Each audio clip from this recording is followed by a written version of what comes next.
guys, at 7 o'clock, I'll call the city council meeting to order. Please join me in the Pledge of Allegiance. I pledge allegiance to the flag of the United States of America and to the republic for which it stands, one nation, under God, indivisible, with liberty and justice for all. All right, well, welcome everyone to our 7 p.m. Sandy City Council meeting. Per normal, I'll just start off with a quick review of tonight's agenda.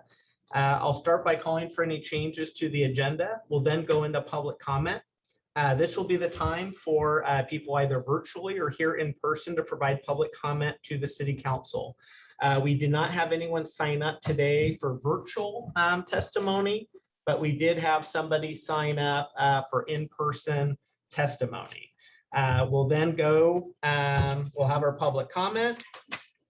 Please note, if you would like to provide comment on ordinance 2021-16, there will be an opportunity to do so later in the agenda. We'll then move on to our consent agenda. Today's meeting has our Sandy City Council meeting minutes and our redesignation of the Sandy Enterprise Zone e-commerce overlay. Under new business, we have a discussion regarding the acquisition of City of Portland statutes, a discussion regarding usage of ARPA funds for business recovery hiring bonus grants, a public hearing on ordinance 2021-16, the repeal of planned developments. Again, there will be opportunity for public testimony on that item. Resolution 2021-22, an amendment to our existing DEQ state revolving fund construction loan. Then we'll have a discussion amendment to the contract for engineering services for our existing wastewater treatment plant improvement project. We'll then have a discussion about our guaranteed maximum price proposal for Basin #2 rehabilitation on that same wastewater collection project. We'll then have a report from our Sandy City Manager, Jordan Wheeler, and we'll conclude this evening's meetings with committee and council reports. I'm glad I delayed calling for roll because it gave time for Ms. Walker. With that, Jeff, will you please call the roll? Yes, Councillor Petzold. Here. Councillor Smallwood. Here. Councillor Sheldon. Absent. Okay. Councillor Walker. Here. Councillor Exner. Here. Councillor Hokinson. Here. Mayor Pulliam. Here. I will call for any changes to the agenda. See? Regarding the consent agenda 7.2, could we talk about that? Can we make that its own agenda item instead of under the consent agenda? Absolutely, or we can just talk about it at the discussion moment of the consent agenda. That'd be fine as well. Okay, great. With that, we'll move forward to public comment. Again, please note there will be an opportunity to offer testimony on ordinance 2021-16 later in the agenda.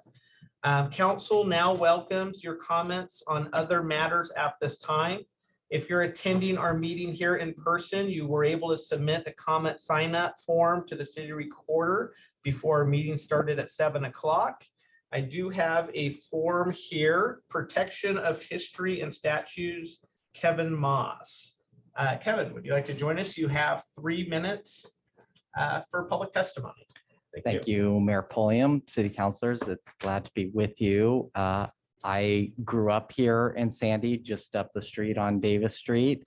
And when I saw the mayor and Councillor Smollett and Councillor Exner's kind of presentation on protecting our statues and a worthwhile acquisition to ask the city of Portland for that, I thought this would be a good time to come voice my support and support of our family that lives in town for this.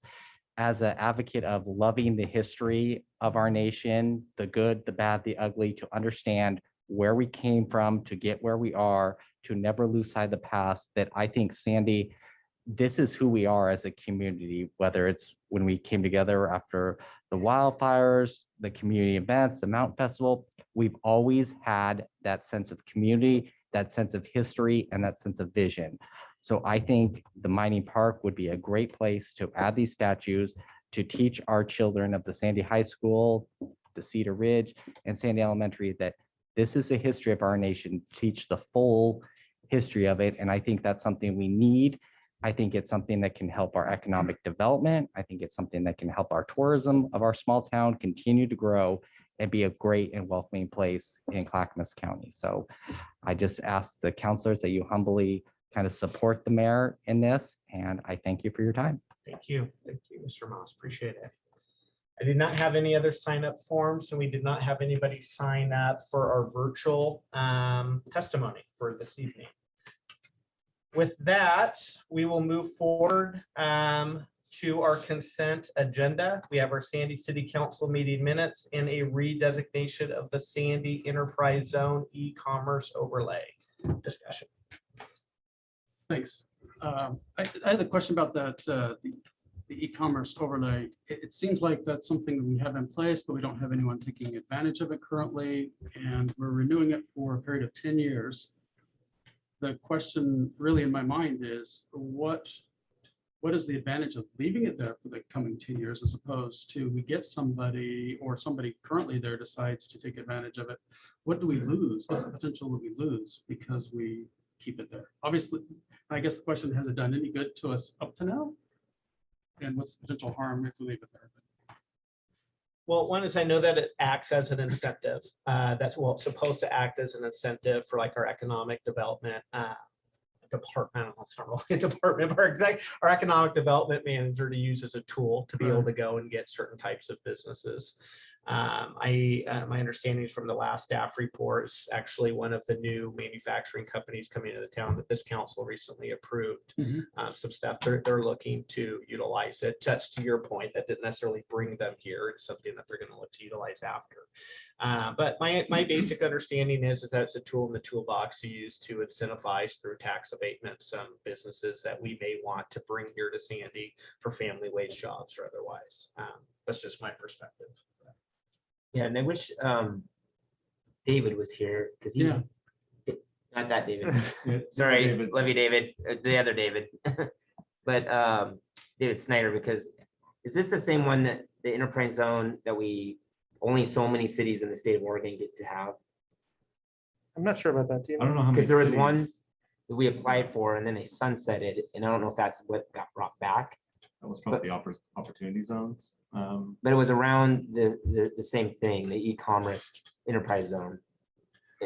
Anyways, we actually brought a special session meeting back together to be able to apply for it in July one year, because we wanted to make sure we got on it to be able to, with our Sandy net that we have, our municipal fiber throughout town, and to be able to do that, we were sitting pretty nice to be able to attract some types of businesses to town that would normally maybe want to be located somewhere else, because we had the internet to be able to support those type of things. So that was an advantage we had over other towns to bring them here, whether it was the business you were talking about, maybe a call center, maybe something else, family wage jobs that would be going, to towns that had that were farther maybe into metro or whatever. Could a company like AEC recategorize what they do as e-commerce and suddenly we lose tax revenue without changing any of their current hiring practices? No, I don't believe so, because they would have to invest new money in order to get some sort of benefit out of the program. That was David Snyder for the record. Thank you, David. You're the David I was looking for. Sorry, I dropped for a second there, guys. So I only caught about the last 30 seconds of the discussion. Yeah, I'm a little thrown off. Please go. I just had a question. If the, it looks like it's Sabella Farms or something like that. I'm just curious if the people that are asking to be added into this had come to the city and asked for it, or if they have some plans or something like that they're going to proceed with if they're included. Yes, of course, they would be included. Well, I think I think what Kathleen is talking about, because I saw that on there as well. And I was only assuming that was because since the last time we had done that, they have now annexed into the city limits. And so they weren't part of the city limits with the other boundary, but because they are, that commercial, industrial type thing, they would fit. Now they're in our city limits. So if you're going forward, you would just include that because that was now annexed in versus when we had it before it wasn't. That's how I interpreted that whole map. Those have been lots have been added since. Yeah, and that's what that in the actual redesignation. So added piece was. Councilor Hookinson, are you speaking in general of the program and the benefits of the city versus the cost, or just the e-commerce designation? Because the council at the last meeting or last month. The e-commerce, authorized. I thought, Oh, just the that's, well, I thought we're just talking about the e-commerce designation today. Correct. So just the e-commerce Okay. item. So the question is, it looks like any sort of computer-based expenditures, equipment, things like that associated for e-commerce. Right. Well, if I'm a large, medium to small company and I want to invest in an SAP or something like that that has e-commerce capabilities, all of a sudden my HR, my payroll, everything else, is that categorized as an e-commerce investment? Subject to- Only if it's a new investment. Well, that would be a new investment. With Yeah, if they decided to invest in like a, SAP or some larger platform like that to start selling products via e-commerce, then yeah, they would be eligible. Okay, so it's a subtlety though, right?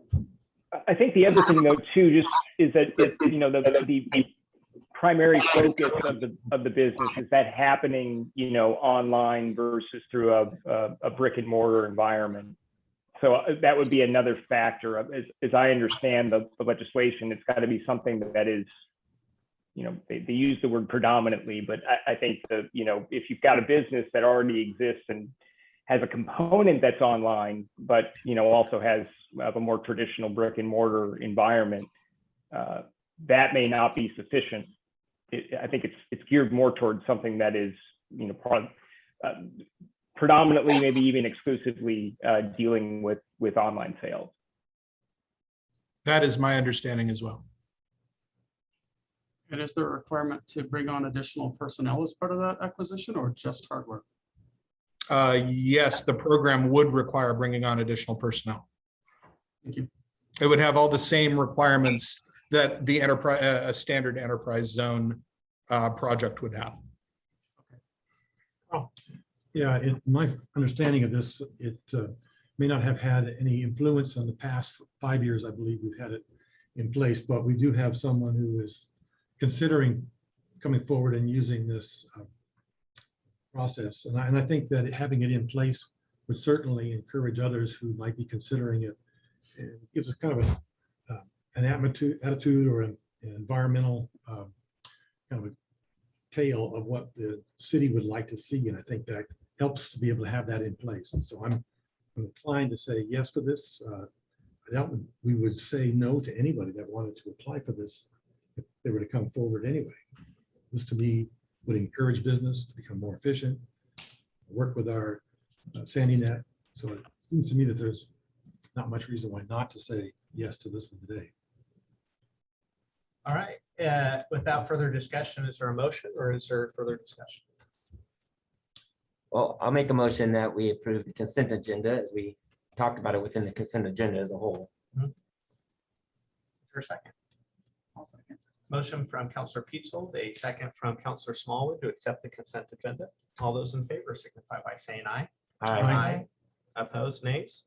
Motion carries. Councilor Sheldon did vote yes. Please do also note that Councilor Sheldon is active in the meeting. Thank you, Mayor. Yep. Yeah, thank you. All right, next, new business discussion regarding the acquisition of City of Portland statutes. So I'll go ahead and introduce this one.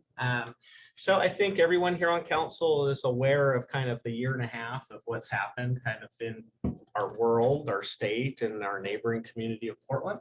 One of the things that obviously has happened was in the aftermath of the tragic killing of George Floyd was all kinds of protests, peaceful as well as not so peaceful protests that turned into violence and destruction in Portland. We saw statues of all kinds being torn down and destroyed, not just the American presidents, but others as well. For this purposes, on this proposal that I put on our agenda, I do focus on the presidents of George Washington, Abraham Lincoln, and Teddy Roosevelt.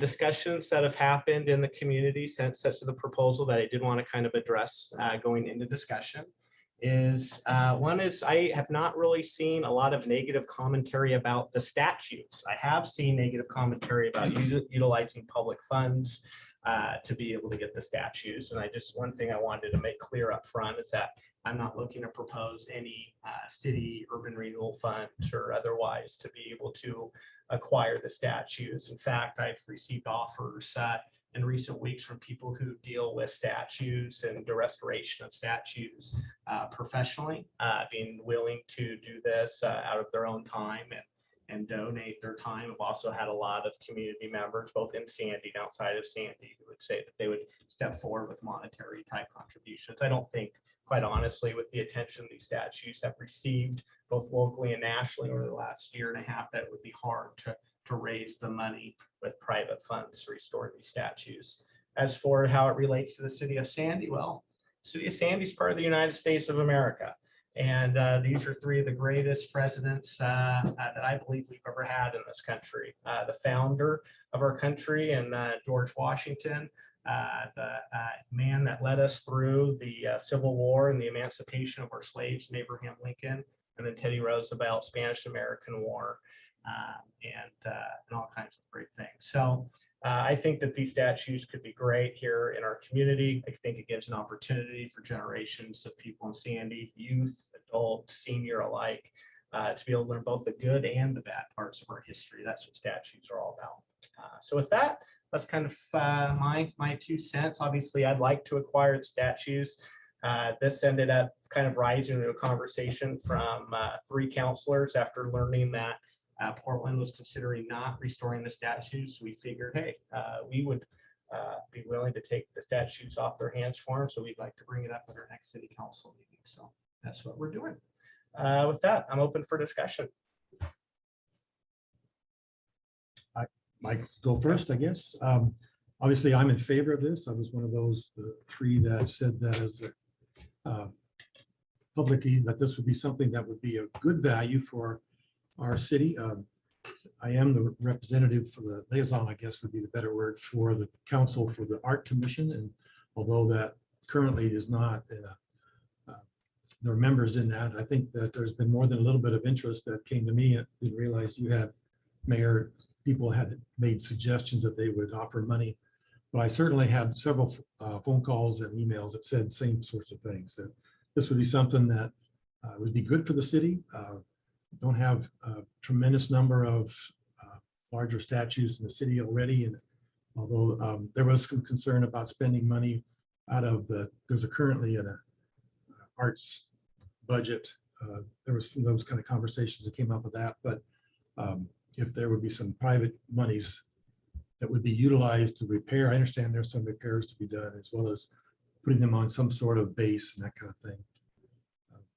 I would certainly love to go in that direction and let the private industry or private individuals help in that respect. But I do think it would help to take a statue that was treated poorly and disrespectful. I don't know the whole rationale behind why people were tearing down these particular statues, but in terms of my memories, I remember in high school being able to have to memorize, and although I can't do that at this point, it's been too many years, decades, I think is the word. So since that happened, but what George Washington said in terms of being able to be a free country, and all the things that really needed to be would be as citizens who would be active in involved in the community. And I think that's something that this really kind of represents for me. So I'm certainly in favor of making that request of the city of Portland, however they may respond. No, sir. Let me take my mask off for a minute, just because I don't normally bring prepared remarks for this one, but I'm going to read for a minute and then we'll go from there if that's all right. Yeah. Mayor Stan Polium's proposal to bring Portland's disrespected statues to Sandy has raised some interesting questions for me. I thought I'd share my perspective so everyone here and there knows kind of where I stand, what I will support, what I won't support. It's not black and white. A statue may remind us of a historical event or time. It may cause us to reflect on the sacrifices of previous generations. It can remind us of the horror of war, slavery, and other atrocities inflicted by man on other men. It can also remind us of the potential in all of us to rise up and promote goodness. A statue can be a tribute to loved ones, leaders, and accomplishments, or a statue can be nothing more than art that brings joy and wonder when viewing. It may be nothing more than a place for pigeons to rest. It is deeply disturbing to me when I see historical figures destroyed by angry mobs, particularly when those figures represent people who were significant leaders in developing and defending the very freedoms that allowed their visages to be knocked to the ground. But I also recognize the power associated with knocking monuments down, particularly when such destruction is the beginning of expanded freedom. For example, the knocking down of the Berlin Wall or the toppling of the Statue of Lenin. Did the events that toppled statues in Portland represent the beginning of increased tolerance, less racial injustice, and more opportunity for all people? Or was it just an out of control mob acting irresponsibly? History will decide. Which brings us back to Sandy. Should Sandy be a sanctuary for fallen statues? No, that is not the purpose of our city. Our city is an amazing alternative to Portland, but it is not because of the presence or absence of statues. If the city wants to honor a local, regional, or national figure, then the case can be made for obtaining a suitable monument. If that monument happens to be in a warehouse in Portland, so be it, that's fine. If the statue is to become part of an art project or the park or community amenity, then propose it, let the council decide. And the citizens weigh in appropriately on the individual recommendation, whatever that recommendation may be. That way we can know whether the investment really represents and aligns with our community values. I personally would prefer to see statues and art that represent the pioneers of Sandy, as imperfect as they undoubtedly were. I would love to see more art and things around people with the last names of Revenue and Proctor and Meinig and things like that.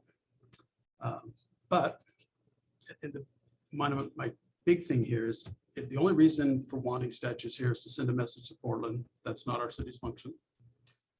The city has a policy that states the city of Sandy will spend time and resources on regional issues when those issues have a direct impact on the residents of Sandy. We will think regionally and act locally. This doesn't seem to have a lot of potential or for positive impact on the city, on the citizens of Sandy. Is this really the best use of the council time? I say that not because we should or should not acquire a statue or put something up at a park, but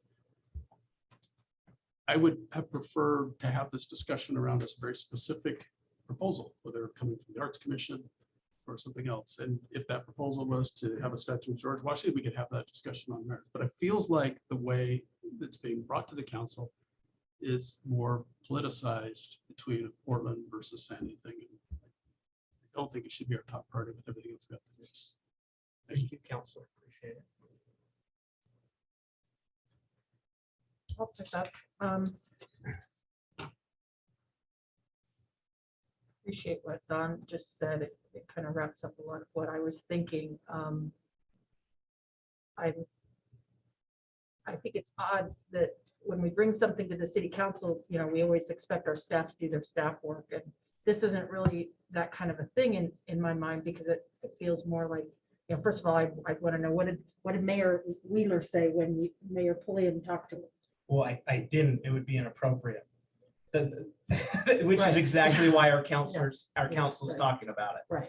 And so, you know, part of me feels like, you know, is this something like, you know, Greenland for sale or something? And, you know, it's not, things aren't really for sale. And so I'm not sure it's a timely thing to kind of talk about it if, you know, if we don't have any information about it. But also, I think what kind of comes to me is that, first of all, I love Teddy Roosevelt. He was my hero. And,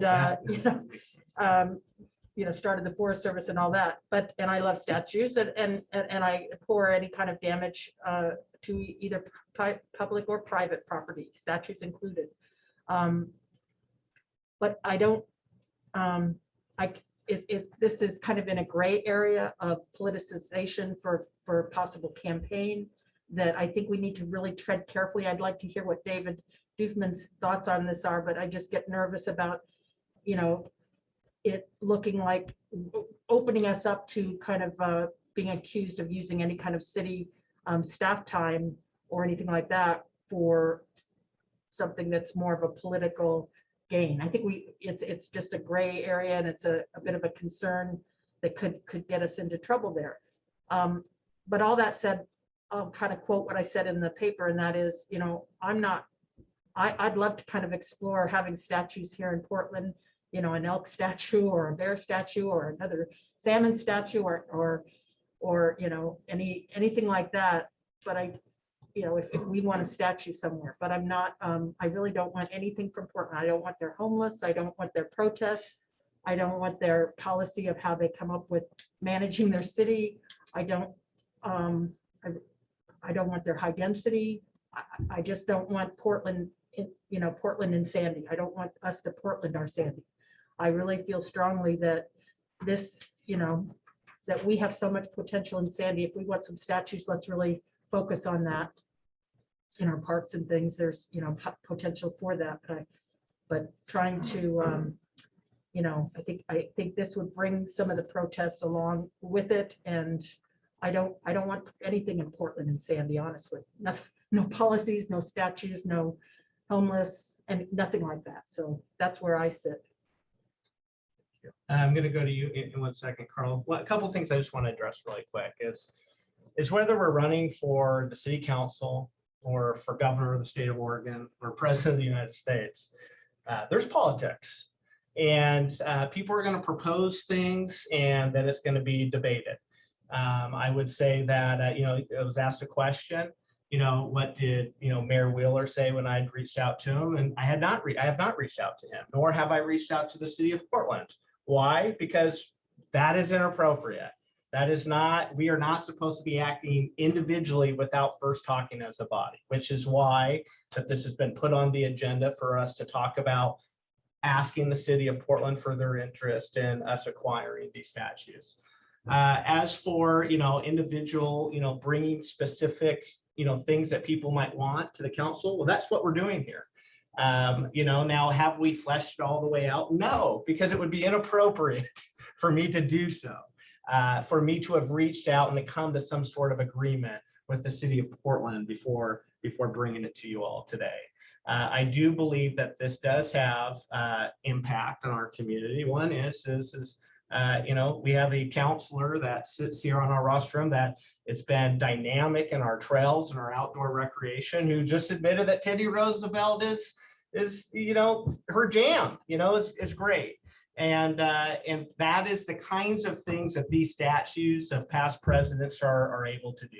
Is they're able to inspire and inspire community members to go out and to do things. And that's why I'm excited about this opportunity. Now, do we know where these statues would go? We don't. The Sandy Masonic Lodge has said that that's a George Washington Masonic statue, and they would very much, you know, they like to be in the front of the line for that. But the point is that the statues could be available. That's an opportunity.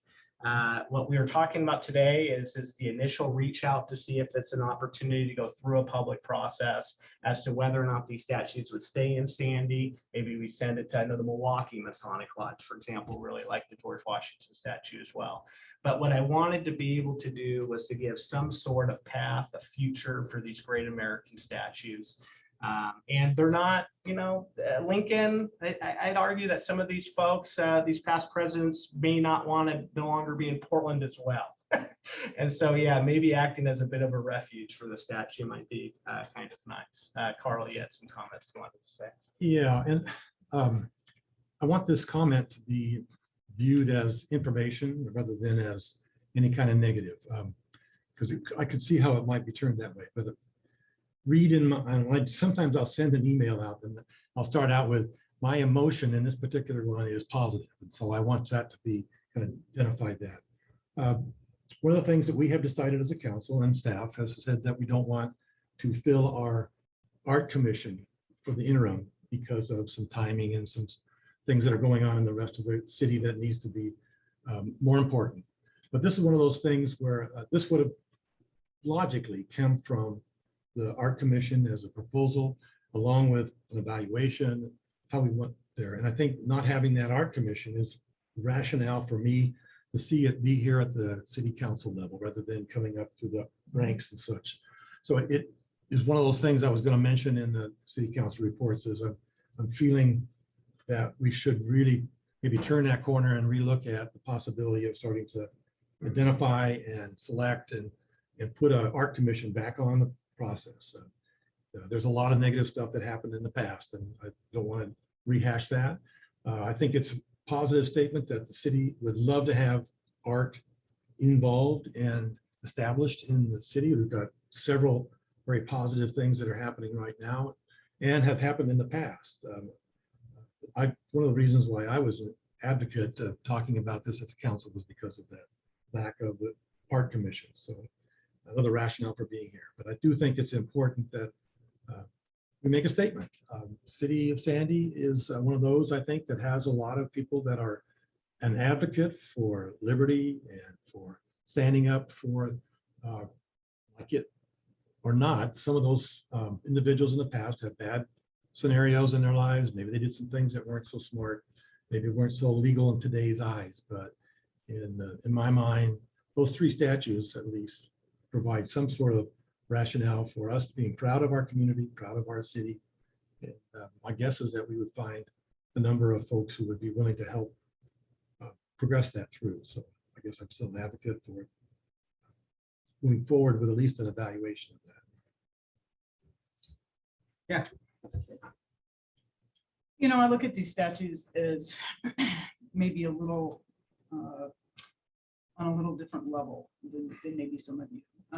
So to me, there has been a move in the last year and a half that's very anti-American in America. And that is a notion or an ideology that is very difficult for me to wrap my head around. And the destruction of these statutes, I feel, was, if you're looking for a reason that they were done, seemed to be just that. We're going to be angry about America, and I'm going to take it out on American statutes. So I look at these statutes as, and Carly talked about being a proud member of the community, as a proud American, that we have an opportunity, and I think it does fit with Sandy, because Sandy has always been known as a pioneering spirit. What better place to house statues of American presidents and American heroes of our society? Because without those three individuals, none of us would be here. So, you know, to me, this is a great opportunity. If the city of Portland is willing to relinquish them, what a wonderful opportunity to add to our community, you know, in our parks or in some of our businesses or for some of our business owners, or to maybe share with other communities as American citizens. And for me, it's a little bit about putting my foot down, saying that if you want to be embarrassed of the country that you live in that affords you the right to be embarrassed, well, I'll stand up for it. And that's how I feel about the statutes. Yeah, I didn't know this was a topic on the discussion until I read it on the agenda item. So didn't have much to think about it until then, and then didn't know what to think about it because I didn't know what we were going to discuss about it. I think we got one email from someone that emailed in and read their comments, and so just listening here and having a lot of ideas come through my mind, it makes me want to pause to just to have more time to term that I've come to say a lot recently is just noodle on it for a while, because I haven't noodled on it enough to be able to discuss. I mean, I'm right there with you. I think these are great pioneers of our country. And I'm proud of our country, and I'm proud of what our country means in the world. On that, saying that same thing, I also love going and seeing these statues of these three that you have brought up. I was in DC. I mean, how can you miss Abraham Lincoln? I mean, it's just, well, you've all seen it, I'm sure. It's amazing.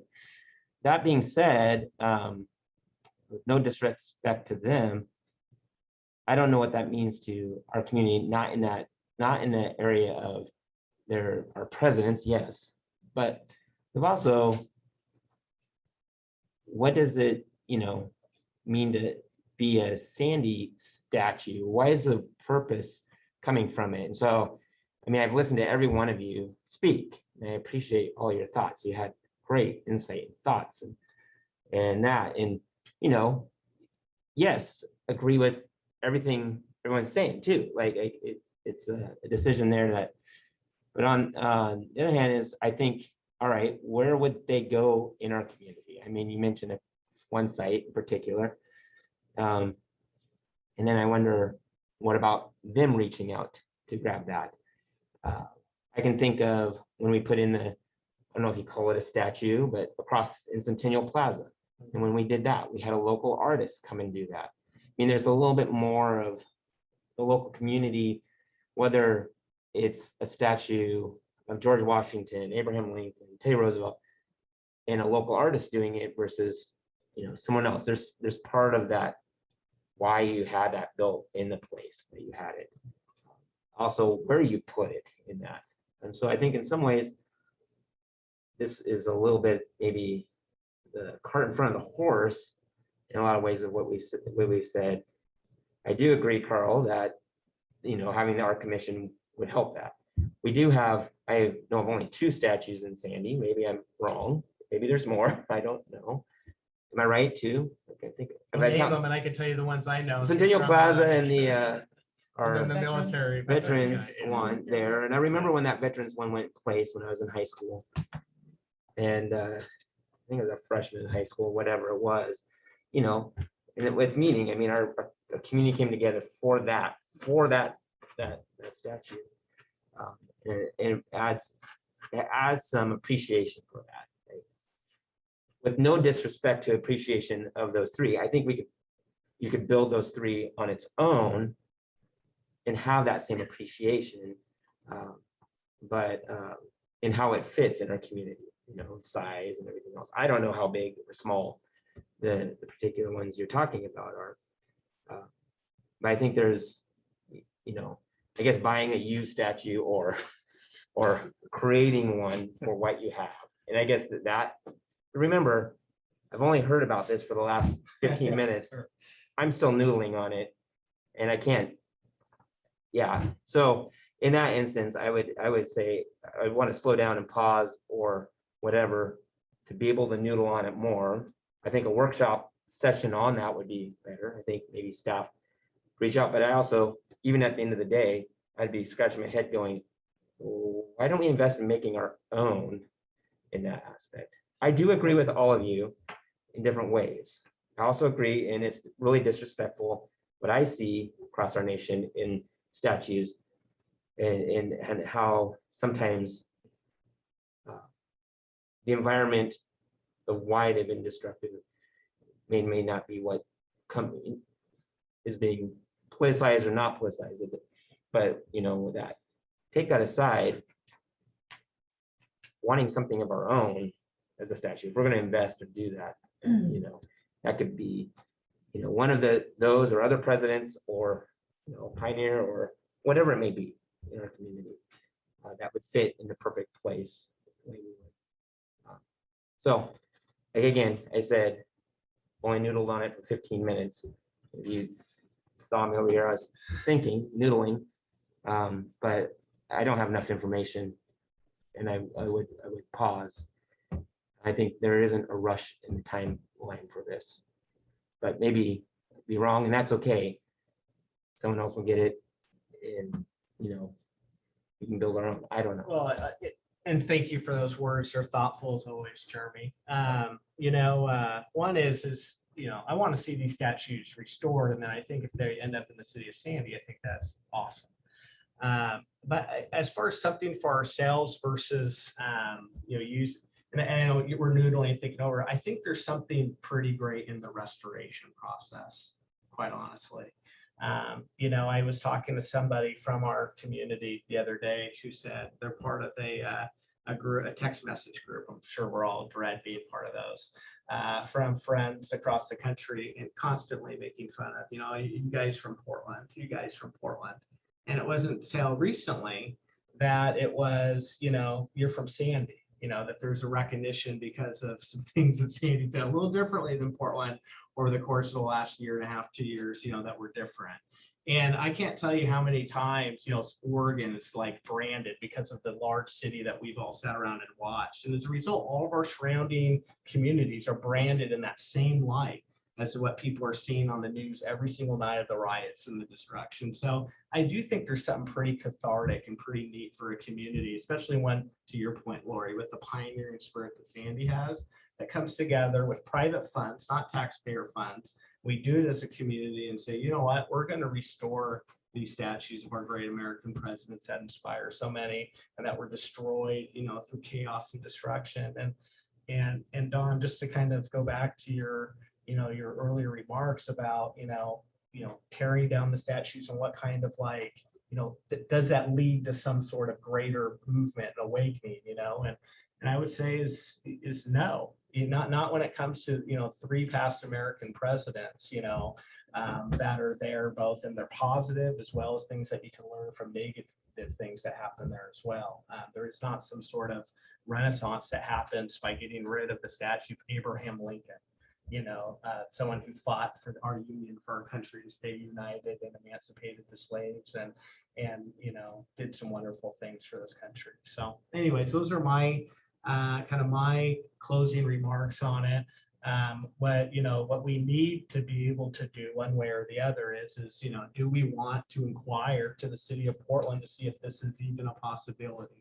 To your point, Jeremy, yeah, I mean, it would take a work session and everything to figure out where, what, all those kinds of things. But, what I think needs to be answered before a lot of that happens is there interest from the city of Portland side in allowing us, to enter into an agreement on these statutes. I mean, that's kind of, the elephant in the room a little bit for us before we, to everyone's point, do any kind of staff time or anything on this. Is the city of Portland even interested in working with us to restore these great statutes? Can I ask a question? Of course. Yeah. We talked about private investment. Why, I guess, maybe, I don't know what the private group would be, or even if it was even in the parks or the Arts Commission, would be looking into that, and then why don't they do that and bring it forward for if it was on public lands or something like that? Because I don't think the lodge down below, if they wanted George Washington statue would need to have. It could happen. I represent the city, right? So that was my interest in it, is trying to see if we as a city body was interested in doing that. I'm not part of an organization. I'm part of some charitable organizations, but not one that would acquire a statue. Something wrong with asking the question. Yeah, and ask, but I don't think there's much wrong with asking the question, your point, Lori. But in addition, all these are going to go into public spaces, whether it's a park or otherwise. So, whether it's us working on the restoration and handing it over, going into a public park, it kind of ends up in our hands. No, that's what I don't think there's anything wrong with us just asking the question as a city. Hey, Sure. you want your statues? Mayor, I Which think point did- Councilor Sheldon's hand is up. I want to see if Rich has any comments, and then I have another comment. Rich? Yeah, thank you. Is my internet good enough that you can hear me? We can hear you, Rich. Thank you. Great, thank you. Hey, so I have to admit a little bit. When I first heard this, I thought it was a kind of a cool idea, and I understand the meaning behind it. But then as I listened and honestly, as I heard it go on KATU, and I heard it on Lars Larson, and I heard it on the other news channels, and it started to become more politicized, it kind of started to tarnish it a little bit for me. And the reason is, I believe that Sandy is different. I do think that we have kind of kept that Portland creep out so far, and to kind of agree with Kathleen a little bit, I don't want that problem here. And I feel like this is kind of poking the bear a little bit and asking for it to come here. And then to Jeremy's point a little bit as well, I struggle without a plan.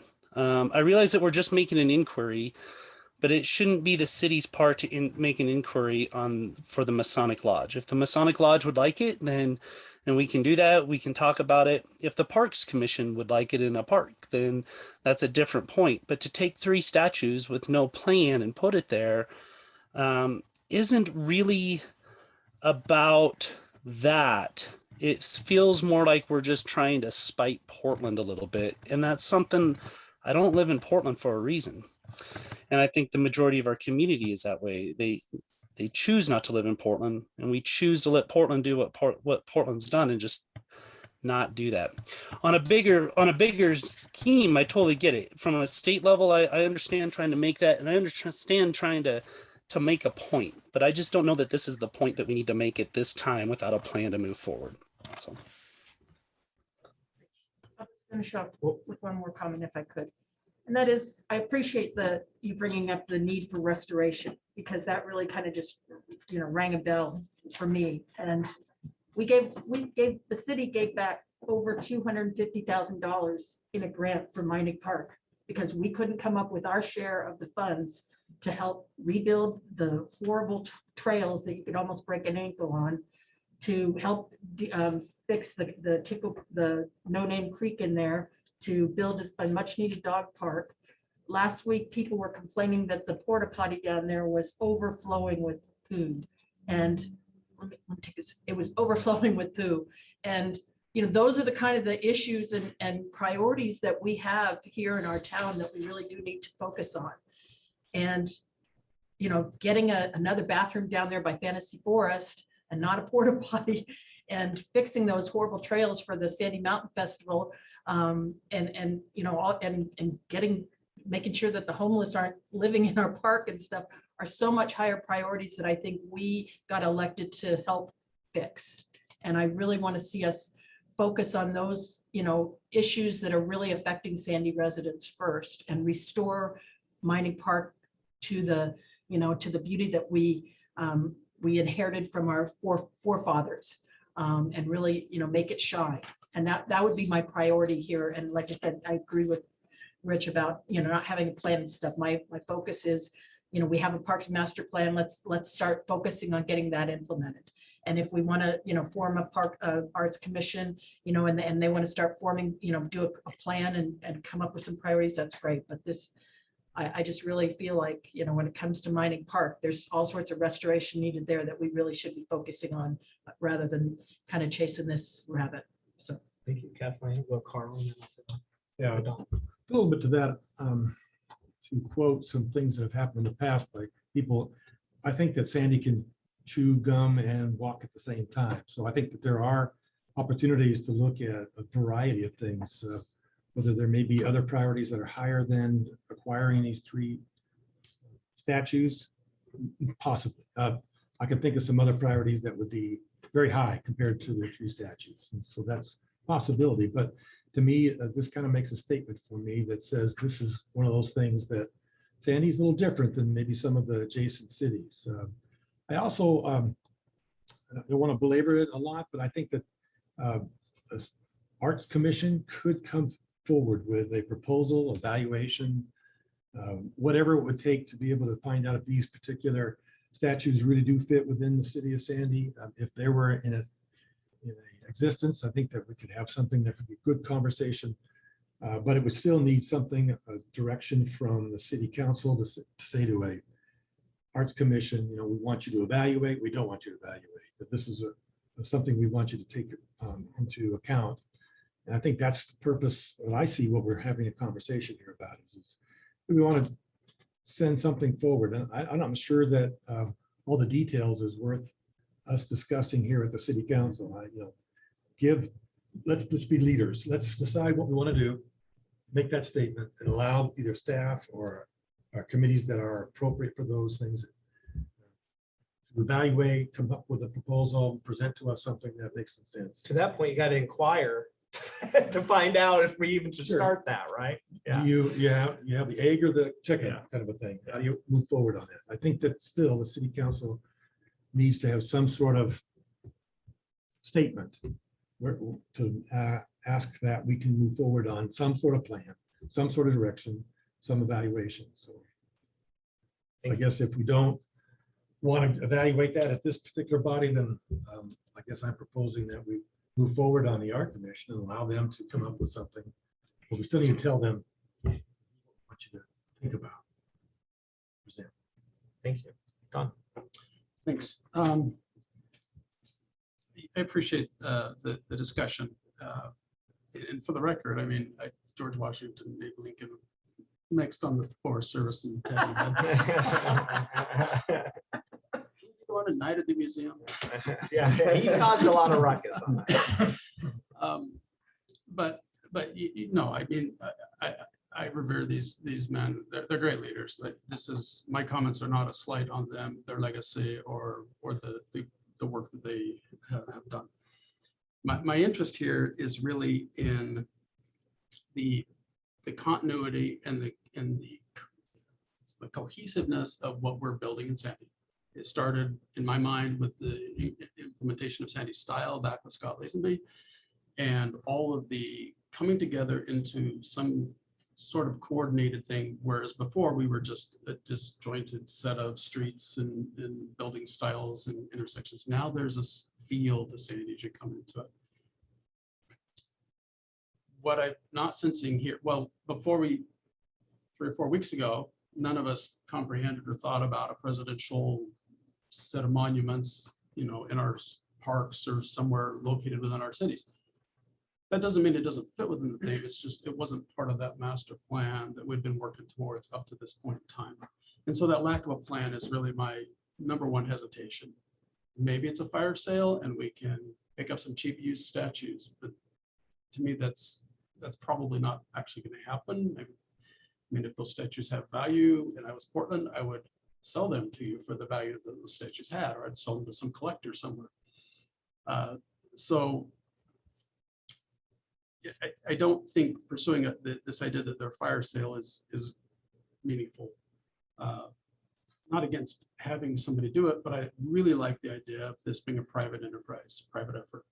I'd love to see a group come together, make that inquiry to Portland, provide the financing, the foundation, or whatever it would take to bring those charitable contributions together, make it real, and then bring that to the city council for permission to place it somewhere. That would be, I think, a much more productive discussion at the council level at that time. So for me, I think that this resolution feels like it should have been a work session because there isn't a proposed resolution to do anything. I don't think we should spend city dollars on this to find out whether it's even feasible. I think that needs to be taken on by private citizens or a foundation. So just to answer one of the questions, so the reason that it's not a work session and why it's on here is because of the plan, right? It's what everybody's talking about, is that there's not a plan to put into place in front of council. But the reason that there's not is because we are governed by a set of council rules and stuff, and through public meeting processes and everything else, where we have to make a decision before we can even instigate that plan. I would also argue that, this is not too different than other things that we have done where we've given, general direction and then look to see if there was a group of citizens that wanted to, jump out and take that by the horns and run with it. But to Councillor Exner's point, and even a little bit to yours, Don, is that, we don't even know what the next steps are until we even know that this is a possibility. And, that is really the question that is posed in front of all of us tonight is not even really what are we going to do with the statues, or where are they going to go, any of those. Is this a possibility that is in front of our city council? That is the question that's being asked tonight. Is it something that's available? If it were to be available, should we reach out and even see if it's available? And then if it is available, we'll have our work session and put together a plan and everything else. But we're sitting around here having a long conversation right now about not even something that we don't even know is if they'd be willing to give it to us or not. I'm just posing the question. As mayor, I would, if I had the power, I think we all know, I would have stood there and said, we'll take the statues and then I'll come to council and see what we want to do with them. I don't have that power, and I didn't want to pretend that I did, right? And that is why we're here today to talk about whether or not we should approach it. We want to even find out. I'll speak to that first. I mean, I don't see anything wrong with asking the question, and then we can have this conversation at a later date. Maybe the answer is no, and this entire thing is moot. Maybe the answer is yes, and then maybe we go after some private business, or we reconvene the Arts Commission forward. But I think there's some unknowns. I don't think it hurts to ask the question. That's all we're asking tonight. Can we ask the question? We need to give staff direction to do that or not. And whether or not, maybe some of you don't even want to ask the question, and that's completely up to you as well. For me, I don't think it's whether or not I don't want to ask the question. It's more of what I'd rather see. in here. I feel a little out of the loop hearing that Rich heard about this topic on a lot of other news organizations, and first time I learned about it was when I read the agenda.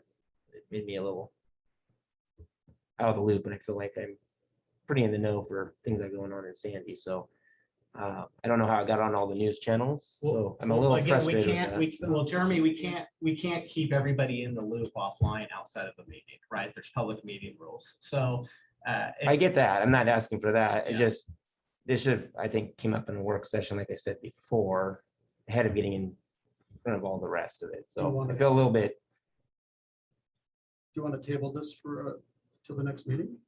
I would rather table it to the next meeting. I just, You have to make the motion. I think that I'm surprised that this was all over the news media already. So regardless of three of us had announced it. announced it to where, They had a press We had a conference. press conference announcing it. Individually, not as a council. yeah, okay, And that's why we couldn't I contact. guess the I've been fourth member of camping the too council. much, but. Yeah, but that's why, just to address, So, that's why we couldn't talk. to a But fourth regardless of member. that, I do think it should go back to having some other body. I want, so no harm in sending an email, have Jordan send an email, but I'm not saying, That's all we're No. asking. but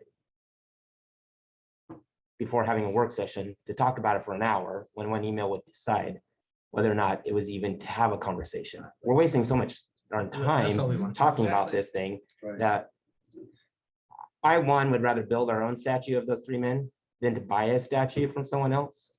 Because I think the newer, we could build it in the sizes and place we want it. I mean, like I said, I've only been noodling on it for 30 minutes, but that's just my knee-jerk reaction. And I don't like knee-jerk reactions because I'd rather have thought about it and noodle longer on the topic. But if it's just to send an email to say, hey, maybe it would, I don't want to have a work session of speaking for an hour to whether it's not even feasible, because I know half the council wants to talk about it. Half the council is maybe not, it's still up in the air and like, where do we sit? Like, so Well, I'll make a motion that we table this till the next meeting, till folks can kind of. Can I ask one quick question? Hey, so Stan, with I know you're inclined, and you said you had some charitable organizations that you're working with to include the Masonic Lodge. Why not request that a private organization make that request to see if it's feasible, and then that start the plan forward? Why does it have to come from the city council to make that request? If there's an organization that wants it, why aren't they making that request? Well, they reached out after we had already spoken about the statue, saying, well, did you know that George Washington statue is a Masonic statue? We think we could be a really cool location for it. That is how we came to that's how the Masonic Lodge is part of that conversation. I'm all for a private business or organization or group reaching out to the city of Portland and asking for it. I mean, I fully support that, and I understand the logic. I just don't think it's the city's job as the city council to do that right now. I second Kathleen's motion. So there's a motion and there's a second onto the floor. David Dugman, who I think has a lot of insight, had his hand up as well to interrupt. I was just going to Yeah. briefly comment before the motion was made, but just to follow up on Kathleen's point in her initial comments. Obviously there's especially these days, arguably a political element to a lot of things, and of course the mayor is exploring a run for governor. I don't think simply because of that fact this would be something that would be pulled into potentially an unlawful election issue. I would say though, given the conversation you've had, and it sounds like this may continue to another meeting, but if there were going to be some decision you made tonight, I would say that there be a motion to direct staff one way or the other, to contact the city if that were the council's will. And that was, I just want to bring that up. It sounds like maybe now you're going to be voting on a motion to table, which is fine too. But if you're going to have some action tonight, I would think for the sake of clarity, that there be a clear direction given to staff one way or the other. Thank you. And one thing on the political thing I just want to say is, everyone here's up for reelection at some point. And so every single time that one of you guys want to propose something, I'll sidestep saying that it's for political purposes only, because I could do that too. I could do that too. Now there's a motion on the floor to table and a second. I will go to a line to individual vote. It's to table to the next meeting. Table it to the That's next meeting. correct. Can I ask for a suggestion to add to that table to the next meeting? And Kathleen, I'll let you decide whether you want to do that or not. But to table it to the next meeting, like David said, have staff reach out to see if it is or isn't. No? I don't, Well, no, then- I don't think that's something that, yeah, Okay, I'm not, because I just, that's what I wanted to know, no. because I don't want to waste next meetings No. talking about the same thing. I think we could entertain a motion to have that happen on the next time as well, if people don't want to move ahead with this motion. Would you like a roll call vote, Go Madam for Mayor? it. Okay, Counselor Pietzold, No. Counselor Smallwood, No, Counselor Sheldon, What am I asking to table it? To Motion to table, there's a motion to table. I think though, as you're thinking about, there is some consternation that people want to be able to have an email go between this meeting and the next one, so that we know if there's actually something we should be talking about. We're just voting to table it right now then. Yeah. Okay. Yes. Counselor Walker, Yes, Counselor Exner, No. Counselor Hokinson, Yes. Mayor Pulliam. No. That's- Is there another I motion? would like to make a motion to table it to the next meeting. But in the meantime, have Jordan send an email to find out whether it's yes or no.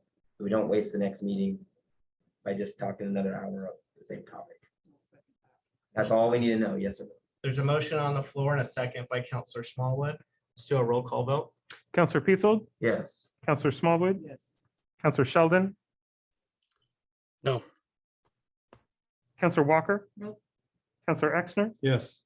Counselor Hokinson, Yes. Mayor Pulliam. Yes. Motion carries.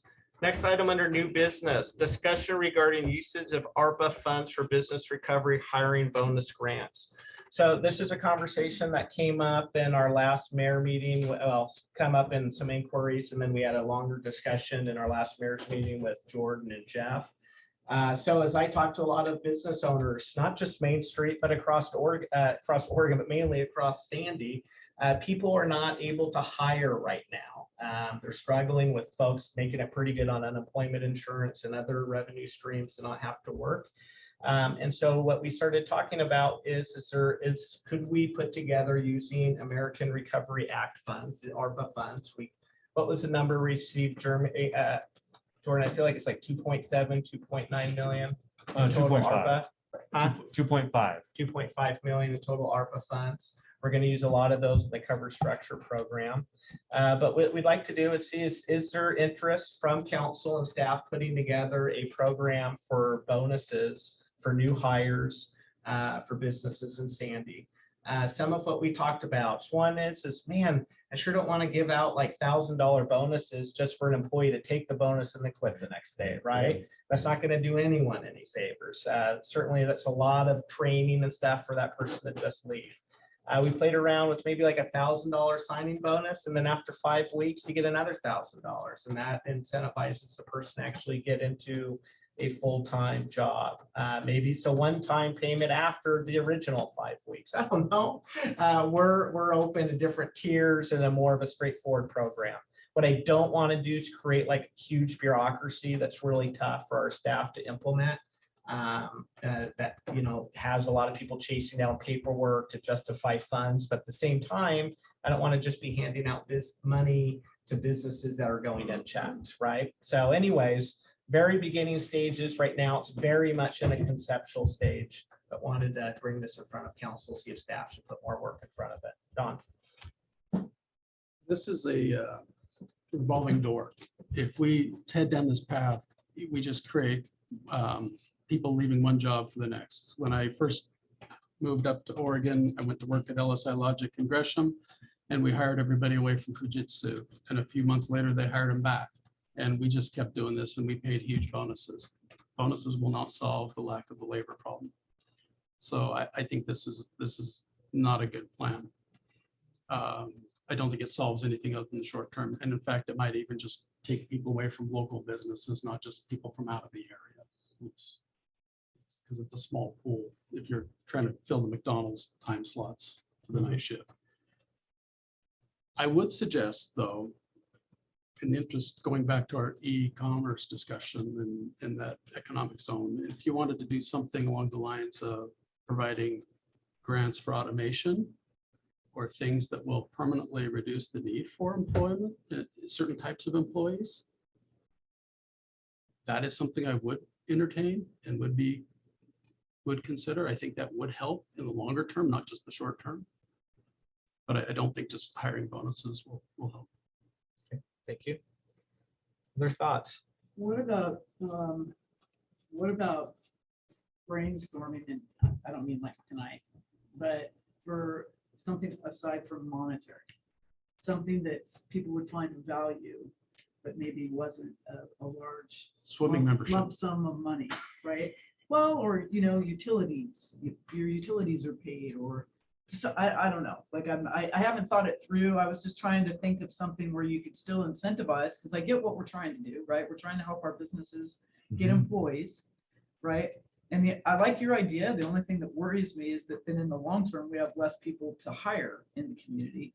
But is there something out there that we could incentivize in a different manner where somebody would still be interested in, hey, I want to go work there because I'm going to get this, but maybe it's not a financial gain in the short term.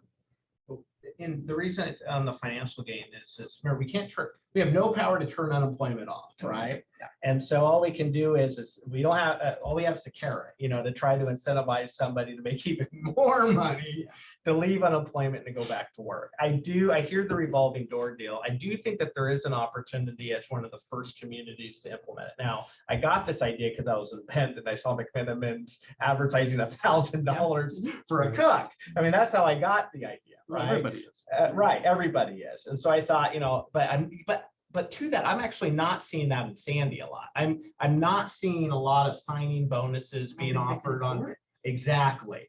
And so that is where I was trying to think through of something where, we could do a cash infusion in order to try to allow these people to be able to bring on some employees. So I'm telling you, from Mount Hood Cleaners to US Metals to RIAs to Mount Hood Athletic Club, everyone I'm talking to, they're struggling to hire right now. Is can we give them a little extra something that's not, remember, this isn't going to the business owner, this is going to the employee, which is good. It gives money to hopefully to many of our community members, but it also might incentivize someone to come from Gresham into Sandy to work, or Estacada to come into Sandy to work. Yeah, Carl. Okay.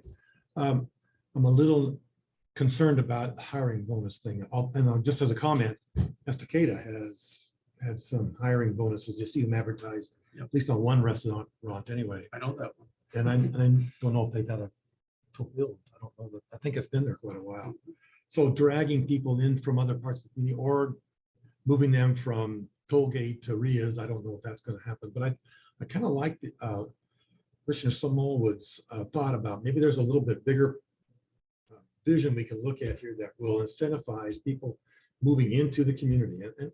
And when anything like this, you can structure it, you can design it so that it focuses on actually pulling people into the community and getting them to be long-term employees. It seems to me we could do that rather than to just say, here's $1,000 and in 5 weeks you can quit and go find somebody else who has $1,000 someplace else. That seems a little uncomfortable for me, but this council 4 or 5 years ago, 6 years, I'm not sure that's how long ago, focused on not wanting to be very involved in incentivizing business progress. And we wanted to be an equal, what's that called? Hands off, let business take care of business. This certainly turns that corner, which I am actually in favor of, as long as it works. I guess that's the big piece is I'm looking for something that will certainly do the job, at least have a strong possibility of. I see some decisions that some of our leaders have done. I thought they were doing a great job. It turned out it was not so good. So I would not like to be in that particular arena, but I'd be okay for at least evaluating. Mhm. I mean, what do we have to lose? Kathleen?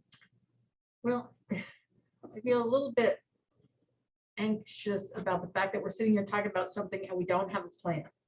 And there's a bunch of money, what is it, 2.5 million, whatever the money is that we have. We're supposed to be having a meeting here pretty soon to talk about all the ideas of where we could spend this money. And, I don't even know how much we're in for all the great gazebo things that have been up. They're fantastic. I did ask the question of, can we use this money to reimburse our urban renewal fund so that we have more money for our urban renewal? And so, that's something I'm going to be really advocating, because I think that was done for pandemic reasons, and it's a wonderful, win-win for everybody. And that said, if we can get, ARPA money to help pay for that, I think that's what we should do. So for me, this is kind of just another little idea, but I just feel like the way we should be looking at this is that there's staff work, there's a plan. This gets thrown onto the, list of ideas that are brainworked in a work session or something, but not at a city council meeting. I just want to see us kind of really look at, put it on one of the list of options that we could be using to spend the money on. But let's have the whole, let's have the plan and the framework and the sideboards of what we can spend the money on. And I like, that said, I like some of the ideas that I've heard, but I just feel like we need to have kind of the plan and work through the plan. You guys, if you all are going to staff and taking up our staff time, developing plans to propose to council, you're doing it wrong. You're doing it wrong and outside the rules of this council. We have to deliberate on ideas as a council and then collectively provide guidance to staff if we want them to take staff time to hash out the rest of the plan to propose in front of us. And so if there are programs right now that are being worked on, I don't know if there is, I assume there isn't, but if there is, that is not right. If there is not overall staff direction, council direction for staff to work on. So I apologize that I have not worked with staff to take hours upon hours of staff time at taxpayer expense to develop full-fledged developed programs to put in front of this council. But before doing that, I would just like to know if there's an appetite for additional staff time and research. That's what this is about. But don't we have a meeting scheduled for this? Yeah, we're planning to have a work session in September to bring options and possibilities and help, prioritize how to spend the ARPA money. We anticipate getting the ARPA, the first half of the ARPA, either this week or next week or sometime this month. And so we're sort of waiting until we receive the funds and then be able to come to council and start to in a work session discuss these ideas. Now, I think there was some immediacy, in terms of getting direction on business recovery grants, including the hiring bonus programs, that then we'll get that direction from council to include that in a list of possible options for the ARPA money. If the businesses are struggling right now, instead of, showing up in September with, do you want to do this? Getting that direction now, we can kind of start developing some criteria so that we get a running start when we get the green light in September. Council. Otherwise, the program would be implemented in November. Right. Yeah. So what about Dawn? Since you've kind of seen this in play, what if it was like an installment? What if you work a month, you get X, you work 2 months, you get X. And so over the course of 6 months, you collectively get X amount of dollars, but you don't get it all at once. So typical hiring bonuses do work that way. They're not paid out up front. They're paid out after you've been there a certain amount of time. And for the ones in high tech, they could be a year. So you usually have to tie your as an employer, you would tie your time period to the amount of time it takes to train somebody and get them productive, because in some jobs, it's a year to get trained, a year to be productive, and a year to look for your new job. So you're in this constant churn. In the fast food world, you're still probably 2 or 3 months to get somebody fully up to speed. And so I think that's a good idea, but it's more than a month. It's probably months to half a year to a year out. Yes, Sorry. yeah. Let's go, Who? Jeremy, Rich, and then Carl. Sorry about that, Rich. Yeah, We'll do better. I guess I, feel the same way as, Carl, and I think Lori said it.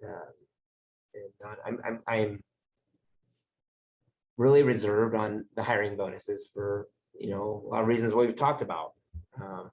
And I like more of what Don just proposed, this, understanding the year-long process, because we want to invest back into that, not just see this. It's still taxpayer money, if it came from the feds, or if it comes from the state, or it comes from the city, it's still taxpayer money, or being picked from trees somewhere. But anyway, we need to be wise on how we do that. And so, we are going through this process in September, I guess, or near around that time frame, looking at this, and this is another idea. I like the thinking outside the box, and so I really do appreciate that. It's thinking outside the box, and you get a noodle on it. Get a noodle on this a little longer. I'm going to try to use noodling a little bit more in my talk. Come on, we need to lighten up, guys. Have some chocolates here. This is getting too serious. But I guess maybe my old ways of seeing things, hiring bonuses and how they work, I struggle with that, right? And I don't know if that's the most appropriate time. I do like, if we were going to go down that road, what Don proposed, this like year-long or 6 month long before you were to get something like that. I also struggle with, are we just hiring away from one restaurant to go to another restaurant? Believe me, I'm frustrated with the whole restaurant not having enough cooks because they're closed. They're only doing takeout, or can't take reservations on your anniversary because like nowhere I called around here would take reservations, or you can't get seated because they tell you we're short-staffed and half the thing's empty. I get it. I really do. I can't hire at work either. No one's applying, it's in all aspects of that. And how can we be, I guess I look at it from the lens of how can we be great enough to help put back into our economy and bring back our economic development aspects of this as well, in the long term and not just in the immediate. Because I do worry about 5 weeks later, I got another job or a gig, and how you look at that. So as far as that goes, I guess that's my feeling on that. So do you see the complexities of it? See, and so that is where I came back and said, we got to get it to council, because we were already, the conversation was already getting, so well, what about this and what about this? And I didn't want staff online going to different communities, trying to see what other people have done and build out a full program until we saw if there was a general appetite for something like this. So thanks. Rich. All right, shortly, yes, I have a huge appetite for it, but I'm really interested to hear what the businesses have to say. I do know in my line of work, having talked to places that offer bonuses, sometimes there's some damage it's done to the current employees in not feeling valued when they bring on someone new, and now all of a sudden the new employees getting paid more than they are, and some potential challenges. So I know some places have looked at incentivizing recruiting so that their current employees incentivized for finding somebody. My point is there's probably a lot of good ideas out there, and I have a huge appetite for that because I do think it's a great idea. So just in my mind, I didn't have a lot of conversation. I wasn't working about noodling it, Jeremy, but I was certainly trying to figure out where this all fit into things. In my mind, this thing was one of those suggestions to staff, is use this as a thought, present it to us at a future time, either in a workshop or in a council proposal, so that we can look at what it would be worthy of a hiring bonus or not. And I think that's about the only really the depth I really like to go to in this. I don't think this deserves a 20-minute more conversation here at this council. I think this is this something that you want staff to kind of take a look at and come back to us and say down or up or modify, or maybe there's a non-financial option that's better.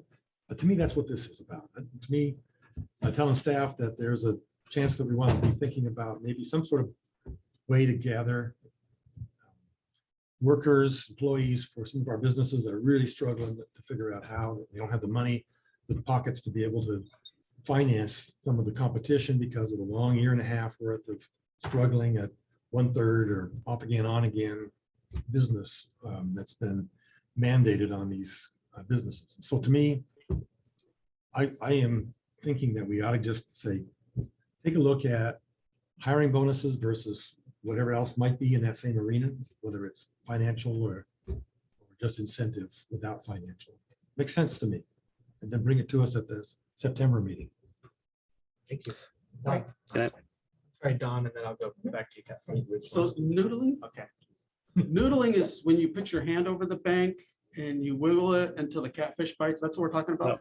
I hope not. No, I don't know what it Alright, I'm not a is. So- catfisher. So Lori had a great idea. She said, let's brainstorm. There are a lot of different tactics we could use. I think we will artificially narrow this. If we just stick with this, I'd throw a couple out right now. Daycare grants for moms that go, or dads, or whoever want to go back into the workplace. That would maybe immediately pump the workforce up. To SAM passes, bus passes, so people can get to and from work. I mean, there's things we can do where we can leverage our own community. We could even work with employers. We had somebody out there, like an economic guy, working with their businesses, finding out, do we need to change our bus schedules to accommodate your shift changes? I mean, let's make it as easy as possible and bring all of the tools we have to the tip. Kathleen?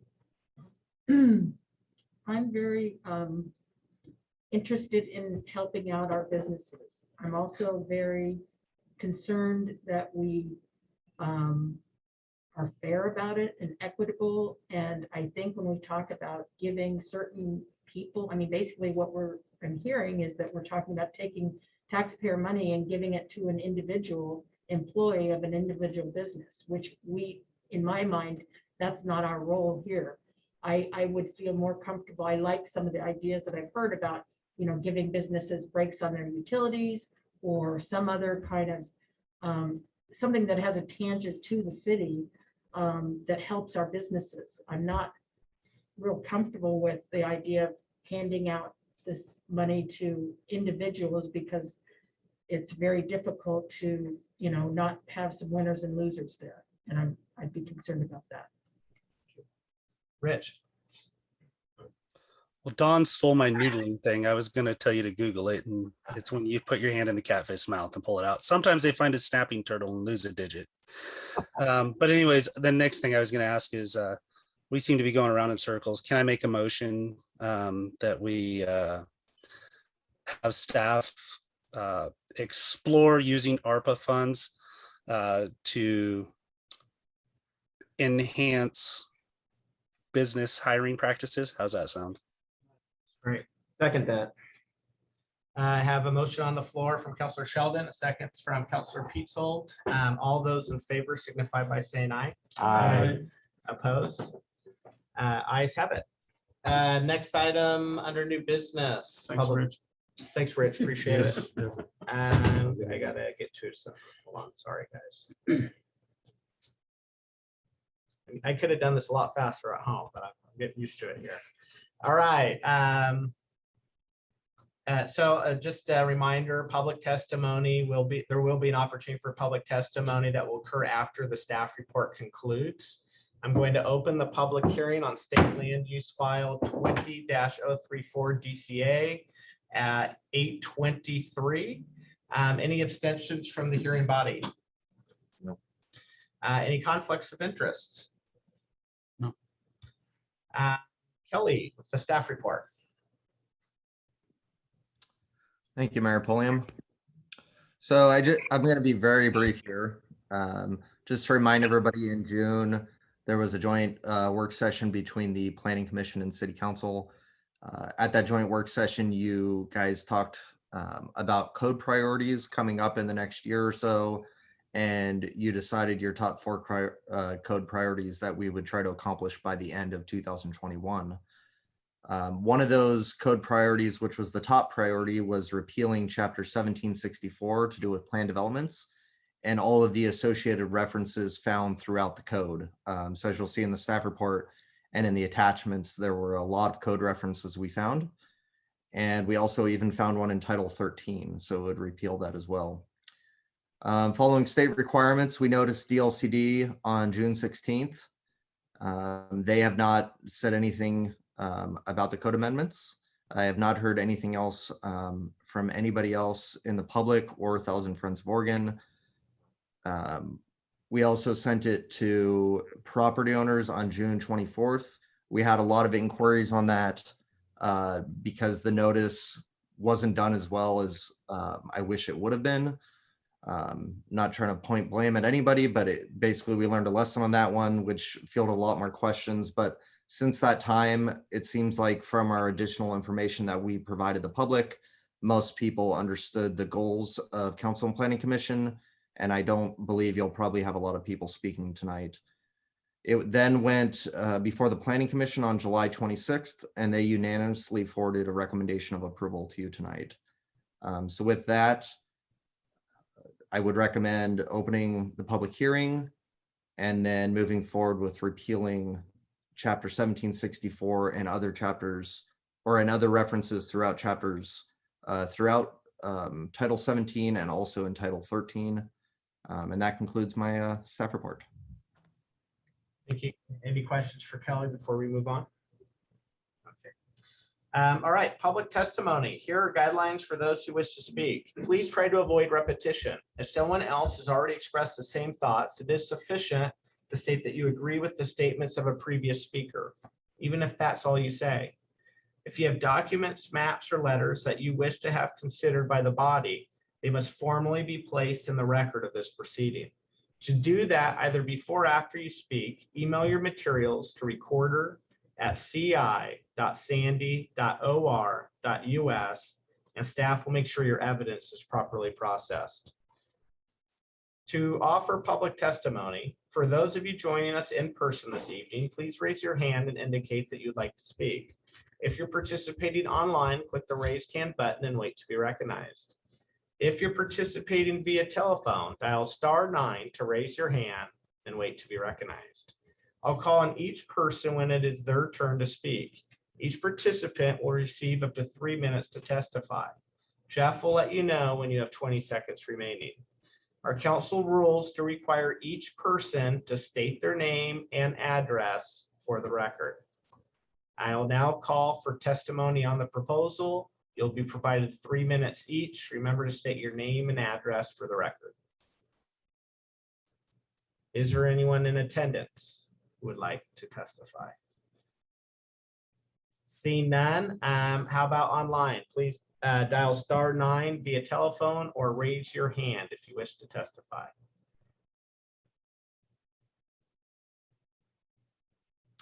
And Mayor, I do not see any raised hands. All right, Kelly, let's do the staff recap. Please make a motion to repeal Chapter 1764 and other associated references to plan developments throughout our municipal code. Are there any questions for staff or anyone before I close the hearing? Well, you can ask anyways after, but anyways. I'll ask a question since Okay. it's at this time.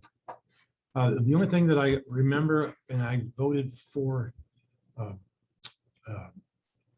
rejecting this, removing this from our code, was that at some future time, we would relook at these particular tools that we might be able to use them in the future. We didn't specify a time or anything, but many other cities in the state, and I don't know about outside the state, but several cities within the state I'm aware of, use this tool as a way to be able to bring ingenuity and bring different ideas about how we might be able to present some interesting thoughts about the way we build houses. And I would suggest that maybe Sandy has always been one of those kind of communities that has looked for ingenuitive ways to do different kinds of things, as long as it was reasonable and logical. So is that still on what people understand in terms of what we're doing here? That there might be a future time when we might put it back on the docket to reevaluate this tool? Is that a question to me, Carl? That was a question to Kelly, or maybe it's Okay. the council. As far as I'm concerned, and I don't want to speak on behalf of the council, obviously, but I would anticipate that we will look at this further during the comp plan analysis, and then also probably during the House Bill 2003 housing production analysis. And out of those two, out of the comp plan and out of the House Bill 2003 work, my guess is that city staff will either bring a revised plan development code before you, or an alternative model that comes out of those two studies. Was my understanding is it was going to be relooked at during the plan development is what we said. So, that's my opinion. Like to make a motion? Question, Okay. Let's do the question real quick and then we'll go to a motion. the Title 13 reference, were there changes under Title 13? Because I didn't see them as included. Did I just miss that?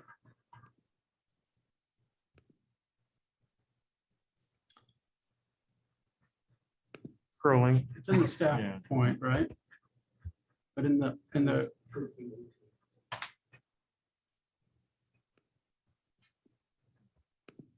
Is that right? it's 13. Got it. It's page 156, so it's took me a minute to find it too.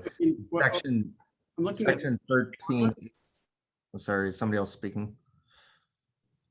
so on page 2 of the staff report, where it says an ordinance remove plan developments, is it in there?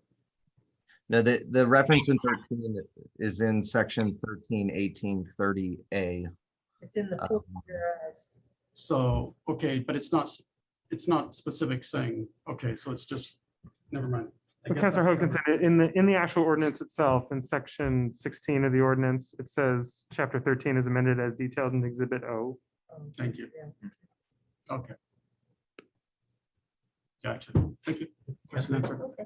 I'd like to make a motion that the city council repeal chapter 7. No, sorry. I'm I'm so sorry. sorry. We I'm have to sorry. close the public. I thought you did. Okay, I'm sorry. Yeah. My bad. Do we have a Make the motion? motion that we close the public hearing. Okay. All right, there's a motion by Counselor Peatzel, a second by Counselor Smallwood to close the public hearing. All those in favor signify by saying aye. Aye. Opposed? Motion carries. Kathleen? And Mayor, I'd like to Mayor, make a motion that the city council. Oh. Oh, I apologize, Mayor. I think the motion should actually be to adopt ordinance 2021-16. And I apologize, that should have been in the staff report. Oh, you mean for her, you mean her motion? Yeah, Right. okay. And so to have a first reading, oh, okay. Oh, I gotta So don't read what's go in written. the blue, but got my apologies. So it's the reading. Ordinance, is that right? Adopt ordinance. Or adopt ordinance 2021-16. Yep. I make a motion that the city council adopt ordinance number 2021-16 to remove planning developments from the development code. Should be a first reading. And Jeff, you could just go ahead, Jeff, and have the first reading, and they can vote on that, and then if it's unanimous, they can have the second reading and vote on that. Thank you. Okay, Mayor, so this is ordinance 2021-16, an ordinance removing planned developments from the development code. You have a motion to approve that first reading. Is there a second? Second. So motion by Counselor Walker to approve the first read of ordinance 2021-16, a second from Counselor Exner. All those in favor signify by saying aye. Aye. Opposed? Motion carries. Now, I know there may be a motion for a second reading and you are well within your right to make it. That said, I do have an inquiry before such a motion has happened. What kind of advertising have we done to receive public testimony on this? What I can say is we sent it to over 600 people. Oh. Direct mailing. That notice you were referring to in the mail. Yeah, the notice that I will admit could have been better, but yeah, it went to over 600 people. We also put a legal notice in the paper. We also notified the state, which is on the state website. Jeff would have to remind me. It's also on our website. I don't remember if we did a Facebook acknowledgement about it or not. Yes, you did. It was on several We different. did Facebook Yeah, as well? We did. Okay. And we kind of clarified, Jeff did a great job of clarifying what the intention of it was, so that, because people did have questions over Okay. that first thing we received. And I have to also say that in the circles that I work with, there's a lot of conversations that the way it was first put out created a lot of questions. And so a lot of conversations did happen. All right, just wanted that to be talked about. If someone's comfortable. I just wanted to make sure. I'll ask for a second reading. Okay, this is ordinance 2021-16, an ordinance removing planned developments from the development code. Is there a motion to approve the second reading? I'll make a motion that we approve the second reading. I'll second it. So motion by Counselor Pietzel to approve the second reading of ordinance 2021-16, seconded by Counselor Walker. All those in favor signify by saying aye. Aye. Opposed? Motion carries. Next item on the agenda. Thank you, Kelly. Thank you, Kelly. Appreciate it. Resolution 2021-22, authorizing an amendment to the existing DEQ state revolving fund construction loan. My guess is that it's you, Mike. Mike Walker will give the presentation on the next three items, Mayor and Council, all having to do with our massive and important wastewater system improvements project. And we also have Rob Lee and Brittany Park in attendance virtually tonight again to help answer any questions on any of these three items. And I will turn it over to Mike for the first one that is in regards to our DEQ state revolving loan fund. Yeah, as you mentioned, the staff report, the council entered into the, adopted another resolution that authorized the city to enter into the loan agreement. And at the time, we knew that this would not be enough, but we were soliciting proposals for the treatment plant work, as well as we had already solicited proposals for the collection system work, and we needed to get a loan on the books so we could incur expenses and be reimbursed by DEQ. At the time, when we applied for the SRF loan, it was in late 2018, early 2019. And we were using the estimate in the facilities plan, which was $3 million at the treatment plant and $3 million at the for the collection system. And that there was a small reduction because we used some of that money for our planning loan. So we borrowed $5.675 million initially, and then once we got the prices rolled in, we've had to adjust that upwards. The inflationary impact has been greater than we anticipated. But the good thing about it is the prices we've negotiated for the collection system work have been stabilized. The contractors agreed to hold their prices, and we'll discuss that when we look at the GMP for the second phase of the collection system work. So at any rate, and there is a little discrepancy in the table that's in the staff report. This staff report was done in early July. We were trying to get this on the agenda in July, at both meetings in July, but DEQ didn't have the language or the amortization table in the loan amendment for us to include with the resolution. So we didn't get that until last Friday. So we have not been able to update the table. It's pretty close. It's a little more than the amount, but with the recent grant award through the legislature, and I think we have enough flexibility to keep the loan amount where it is. The interest rate is very attractive. It's 1.22%. So it's just another tool to have. The council will eventually review the entire financial plan with the WIFIA loan, and if we can decide, the council can decide where they want to use the ARPA money as well in this. And so just to keep everything moving along and locking in this low interest rate, we recommend that the council adopt the resolution and increase the loan amount by $10,325,000.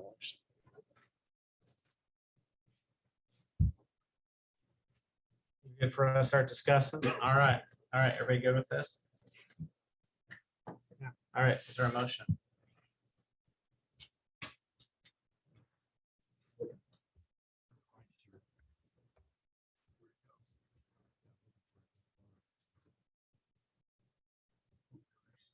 Approved resolution 2021-22. Resolution authorizing amendment to the loan from the Clean Water State Revolving Loan Fund to enter into a finance contract with the Oregon Department of Environmental Quality. Is there a second? I'll second. There's a motion from Counselor Pietzold and a second from Counselor Exner. All those in favor signify by saying aye. Opposed? Motion carries. All right, next item on the agenda, amendment to the contract for engineering services to the existing wastewater treatment plant improvement project. The council authorized the city manager to negotiate a scope of services and fee with West Yost for the design and construction management for the improvements at the wastewater treatment plant. That project's underway. Earlier this summer, when we found out that there would be some supply chain issues with some of the equipment necessary for the treatment plant project, we realized that we wouldn't be able to get all the work done before November 1st of this year. We revised the schedule and revised our agreement with the CMGC contractor to split that work over 2 summers. Some of this work can only be done in the summer because certain components of the plant have to operate in the summer, and some of them have to operate in the winter and the summer. So we had to split it up over 2 years. That increased the amount of project management effort that West Yost would have to devote to the project. And at the time, we had a very general idea of what the guaranteed maximum price 3 components would include. And it was the tertiary filters, the additional filter at the treatment plant. And there was a very rough estimate at that time. And the extent of the engineering services required to design that filter system weren't known at the time. And that is one of the few parts of the project that is pure design. It's from the ground up. It's not just a revision or a alteration of the existing systems down there. And so that was a larger part of the amendment than is shown here. That is shown here. So that's the reasons that West Yost is requesting the additional fee. And we do have, there is budget for this work, and it's actually, if you look back on the loan amendment that you just approved, that is cooked into that table on there as well. Thank you, Mike. Is there a motion? I had a question. Okay. So are we going to continue to see these guys ask for more money, or is this? For the moratorium on construction. No, I just mean, No, I'm serious, Kathleen. I feel the same way you do. It just seems like the engineering services and design services and stuff, they make a bid, and certainly some of this stuff is maybe within, good rationale for adding some funds, but I expect that they do have the scope of work and they bid on that. And I just feel like at some point, of course, it's always beneficial for a contractor to ask for more money, because the worst that we can say is no. And then if they get anything, if we say yes or even partially yes, it's a win for them. But I just feel like, is this kind of their last ask, or are we going to continue to have to get asked for more money on the design and the engineering services? Well, I wouldn't say never, but it's unlikely. And, I think we would convey this message to the consultant that, these are, the council reviewed this. They felt these changes to the scope and the fee were reasonable. And the biggest part is this design of the effluent filter that really wasn't really fleshed out early on in the project. But I think we can provide some very clear direction to West Yost that we expect to complete the services necessary to complete the improvements at the plant for this amount. I don't know if Rob and Brittany want to add on to that, but I think that's the message that we would go back with this contract amendment. I think fair. It's okay. I'd remind the council that the danger, the challenge, the benefit and the challenge of this sort of contract model that we're in with the wastewater plant is that we are contracting before we know what we're going to build. And as long as we continue to do that, we will have unknown, uncertain cost associated with that. The upside is we'll get it done in the fastest way possible. And up to now, that's been the direction, was to get it done in the fastest way possible to get ourselves back in compliance. This is the bad side of that. of that model, unfortunately. So, and I'm not sure when Council Kathleen asked the question, is she's asking just for this part of the project? Well, the scope is fairly clear now. To Mike's point, it's probably going to hold for this little piece of the project, but this is just a little piece of the overall project. So, since you open up that can of worms, Uh-oh. now that we're in EPA and not DEQ anyways, like, are we under less or more pressure to hit the timeline? Are we kind of outside of DEQ's timelines now? Or are we still underneath their mandate? Well, unless the council gives us other direction. No, I know, but I mean, are we, is the council still operating underneath DEQ's 2024 timeline mandate? Or since we've now been moved over to EPA, do we have another person we answer to? Right. So we as a city have committed to those dates, and for a variety of reasons. But we're not in, and I apologize to Right, interrupt, but we're not not in- in an MAO anymore, correct? So we have not committed to those dates. Or am I wrong? I might be wrong. I don't know. When I said the city, we have committed as a city on our own without Okay. signing. Okay. There is a certain amount of moral Mhm. suggestion here in that we are trying to get this resolved as quickly as possible. There are certain things that happen in the wintertime that we're trying to push through during the summertime activities. And I would say that to some degree, we have made a promise to our citizenry, the people that look at us from the outside of the city limits as well. Not saying that I'm all that impressed by DEQ. I suppose that probably a wrong thing to say, but I think it is important for us to move forward in a succinct manner rather than lag, or in the other way too, is not to push forward so fast that we stumble and have to back up and do other things. I think that's one of the things that we have looked really hard at. One of the things that I am concerned about is we have no idea what next 2022 will look like in terms of equipment costs, employment costs. Mhm. And so there is also a reason to try to do as much of this as quickly as possible, knowing full well my crystal ball tells me that it will be more expensive next year. Right. And to piggyback on what Carl's saying, I mean, the industry standard, the way that the reason people have moved to this model is the overall cost of the projects tend to be less because you get them done faster, but the volatility of your pricing at any given point in time is going to be high. Especially right now. Well, it's just the things you don't know because you're moving ahead sometimes. The thing to be careful about, and this is really, I look to Rob and Brittany and to the other folks who are part of this design, is let's not push so fast that we just ignore the costs. That's something that we should not be doing. We should always look at costs in terms of how we best use tax dollar monies. I guess at this point, I'm not sure I know of any other reality decision we have than to just push forward. Is there a motion? I'd like to make a motion that council authorizes the city manager to sign an amendment with West Yost for additional design and construction management services for the existing wastewater treatment plant condition assessment improvements project. That is a mouthful. Is there a second? Second that. You don't want to read the whole thing. No, I don't. I'm glad that- There's a Good motion job. from Counselor Smallwood, a second by Counselor Exner. All those in favor signify by saying aye. Aye. Opposed? Motion carries.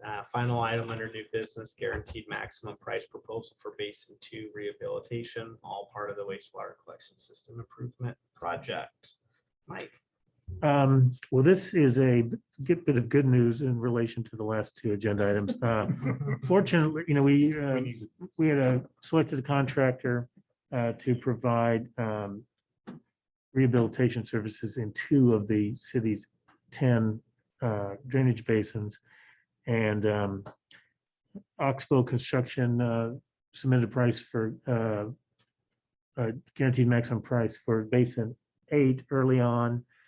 We secured unit prices for those, and then when we began the negotiations for Basin 2, which is shown on the map here, kind of to give you some perspective, it's mostly west of Bluff Road and along Highway 26 and south of Highway 26. they agreed to, they and their subcontractors agreed to maintain the same unit prices as in GMP1.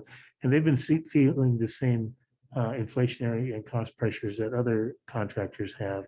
But one thing that was in their favor was that they secured a lot of the material necessary for both basins. They were, we had an agreement with them, so they knew that they would have an opportunity to provide a price for Basin 2 as well.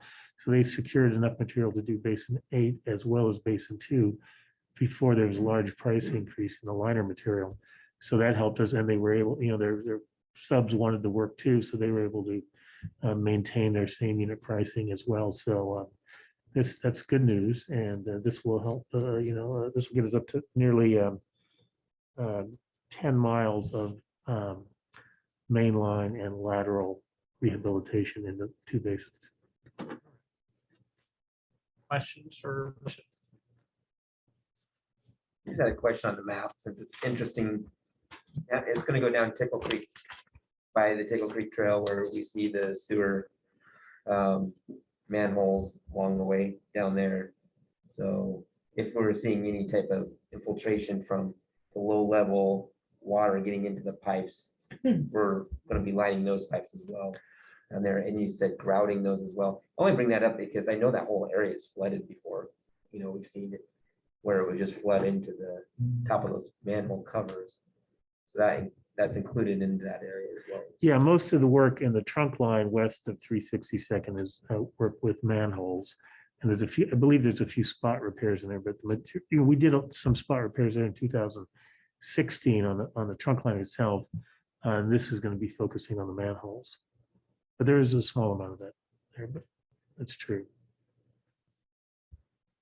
Question, are you going to be dealing with that manhole that is along the trail itself? And if so, is that going to require equipment brought in on the trail? Or? No, this is stuff that can be hauled in like on the back of a little, like a Bobcat tractor, thing, or ATV. It's just, people in a tripod, some safety equipment. Yeah.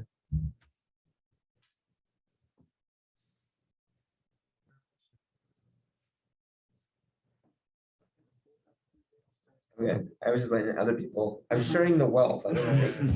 I'll try reading it. I move to approve the guaranteed maximum price for Basin 2 rehabilitation in the amount of $2,171,259 and authorize the city manager to enter into an agreement with Oxbow Construction for this work. For a second. Also, There's a motion by Counselor Exner, a second by Counselor Pietzold. All those in favor signify by saying aye. Aye. Opposed? Motion carries. Report from, thank you, Mike, appreciate it. Report from the city manager, Jordan. Thank you, Mayor. Cahoot Disposal, the family is requesting a transfer of ownership for Hoodview Disposal. We got notice of this, I believe, last week. It's on the Clackamas County Commission's agenda for August 18th. We're currently working with the Cahoot family and Hoodview on getting documentation. The proposal is a transfer of ownership of the franchise to Waste Connections, which is waste management. not waste management. And actually the family did, and we'll have the family here next month, but they were clear that they did not want to. That's who it came from before. Yes, so they're very aware of the history with that. Waste Connections is a large garbage and recycling hauling business. I think number 3 in the nation behind Waste Management and Republic. That's the way the industry is going. So I love this. I'm sorry, since we were talking about which counselors would have what questions, I was like, be ready. He's gonna have some issues. yeah, so I love the guy, but I did give him a lot of questions. Yes. We have a pretty, I have to say, a pretty robust franchise agreement and a section on assignments. So there is a number of pieces of information, documents that they need to submit to get council permission for this assignment. It is an opportunity for the council to have a conversation about transferring this franchise and maybe things that you want to talk about in terms of service. And so we'll have that lined up for you. They want to do this quickly, so we'll get it on the agenda for, I believe, September 7th is the next meeting. So some of your ideas in the meantime. Well, no, I have a question because we did a franchise. Is this just for show? And the reason why I say that is because when Charter sold the Wave, they came in here and said, oh, we need the city council to approve this. What happens if we say no? You can't say no because, you know, all these cities, they're just this national company, this big company. They're in the middle of the selling and they have so many other things. They're just not gonna be held up by one little tiny town in being able to sell their company. So is this for show? Other thing is I remember 10 years ago, 8 years ago, whatever, they came in with one contract I was concerned about was they had this renewing, you had to give what, 10 or 20-year notice for cancellation of the contract. And so does this void that if we wanted to say, okay, we open it up for bid? I believe, well, so I think you have the opportunity to negotiate some terms at this point, right? Conditions are basically on the assignment. But you're right, the community still needs hauling services. Right. So, but the franchise term itself, I think expires in 2025. No, but it changed to where we had to give them what, 10 years notice or 20 years notice? Because I had beef with this back when we did this. The auto renew. Because they said, well, we're buying all these trucks. Mhm. So that's why I guess this is important before going into that is, does that give us the opportunity to go back out for an RFP or something like that ahead of time? Mhm. I guess I'd like to know, I hope the council would like to know that, because it just seemed like if you didn't give them such a long notice of termination. Mhm. That's why I had that beef last time. It is. I love their service, don't get me wrong, I think they've been great. So- We just don't know. Well, I think, and to your question, it always comes back to me, it's leverage. Do we have leverage? Like, it doesn't matter what we say. And so if we say no, can we veto the sale?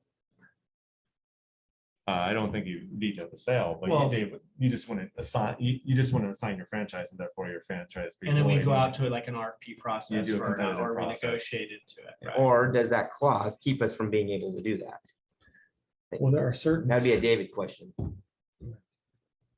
I'd need to take a look at the, Jordan and I are going to talk about this tomorrow, actually. I think the reality would be with an assignment or a sale like this, it's not technically wouldn't trigger that whether it's 10 years or 5 years, it's not a termination of the franchise. It's more of a sort of handing off. But the way the franchise is written, certainly there is, I wouldn't say this is just for show. To Councillor Peathold's comment about, was it the Frontier Wave? Charter to Wave. Yeah. Charter to, okay, there you go. That had a whole set of rules under the Federal Telecom Act. It's sort of a different kettle of fish. Here, though, this is pretty, much certainly a matter of state law and really ultimately kind of depends upon what the franchise agreement says.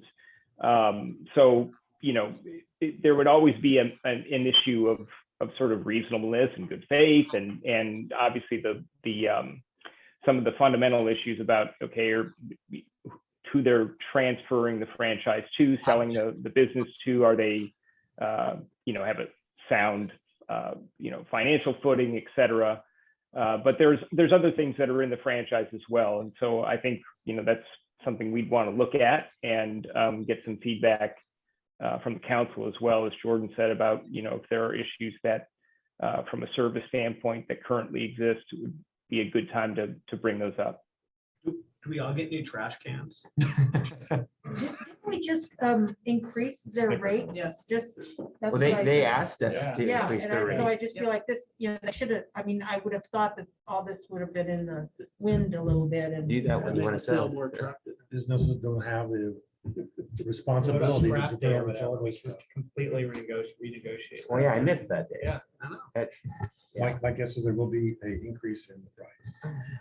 Just almost. All right, so we'll be ready with our questions. Looking forward to the conversation. Yeah. Thanks, All right. Jordan. Yes, yep. Thank you. So it's a heads up on that. Thank you. And then Jeff had sent out a reminder about the end of the week here is the LOC conference request. If there's any cancellations from city councilors. I know there's been a few questions about that. So what's happening? So basically, Friday is our last chance to get a full refund if we decide not to go. That's right. And then is it tiered after that? Like on the refund days as we get closer, or how does that work? Received no confirmation on that. So I can certainly report back with that question, with that information. Crystal ball, October 21st through the 23rd, end of October. The projections that came out last week on COVID is that this Delta spike and surge will crest in September, possibly mid-September, if not sooner, and then quickly fall after that. So if you're thinking about safety and masking and if we'd see any change in the mandates, October may be on the cusp of that, depending on how fast we get through the surge. But that's the broken crystal ball talking there. Jordan, if they cancel something, do we get our money back? I hope so. So Yeah. Okay, Right, good question. I was confused about that because it implied like. No, I apologize for the confusion. This was specifically if people are, uncomfortable with being masked and that sort of an objection and getting your money back for that. Good to know. Okay, Parks Board interviews, looking for 3 volunteers. I think Councilor Walker was interested. The Parks Board liaison, Councilor Smallwood, and looking for 1 more volunteer for those interviews. Don Robertson was also. As the chair. Yeah. Yeah, sure. Yeah. Councilor Exner, great, thank you. This week, we have the Clackamas River Basin Council meeting here, Mining Park, on Thursday at 6:30 that we're gladly hosting them and giving a tour after their meeting. And we'll be a part of that meeting, presenting an update on the treatment plant and then touring the treatment plant. I saw a schedule that said 6 just this afternoon. In fact, I had a conversation with the mayor earlier, and we probably need to confirm that. Okay. Yeah, I thought their meeting started at 6:30, but if they moved up, that's actually better because the more daylight, Right. better. So I think that might have been the reason why, but Okay. so I just got a schedule okay. change this afternoon. All right, we'll check on that. Thank you.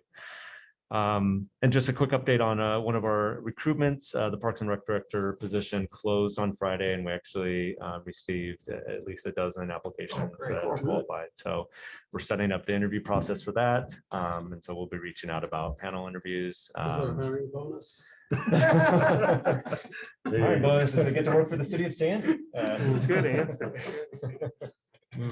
So we're pretty excited about moving that process along. So, thank you. Thank you. Don. Committee council report, sorry. Yeah, no, cool, thanks. So I had some time off from work a couple weeks, which is very nice to give you time to think, but do some reading and things. And I just wanted to thinking about this wastewater treatment plant a lot, because of the size of the project and trying to understand my own role and trying to keep on top of it. But we're building something for a long time, right? I don't know whether I don't design criteria is 30, 40 years, but the reality is the remnants of this could still be around 100 years from now. And counts many generations dealing from this later. But as I'm watching the Lake Mead, Lake Powell, the Grand Canyon, the Colorado, thank you. That big river, the Colorado River getting really small. And looking at the climate change effects, the heat waves we've had, things like that. We've always had tons of water. And so we act like we have tons of water and we'll always have tons of water, but the reality may not be that way working down the road. Our sewage plant's going to dump in 2040 at 1.5 million gallons of water into the river. Water that if we had more foresight today, we could be pushing into the ground level, building up an aquifer that we could then tap in 2040 or 50 or 60 when suddenly the Bull Run is completely consumed by Portland and our little tributaries coming down the river run dry.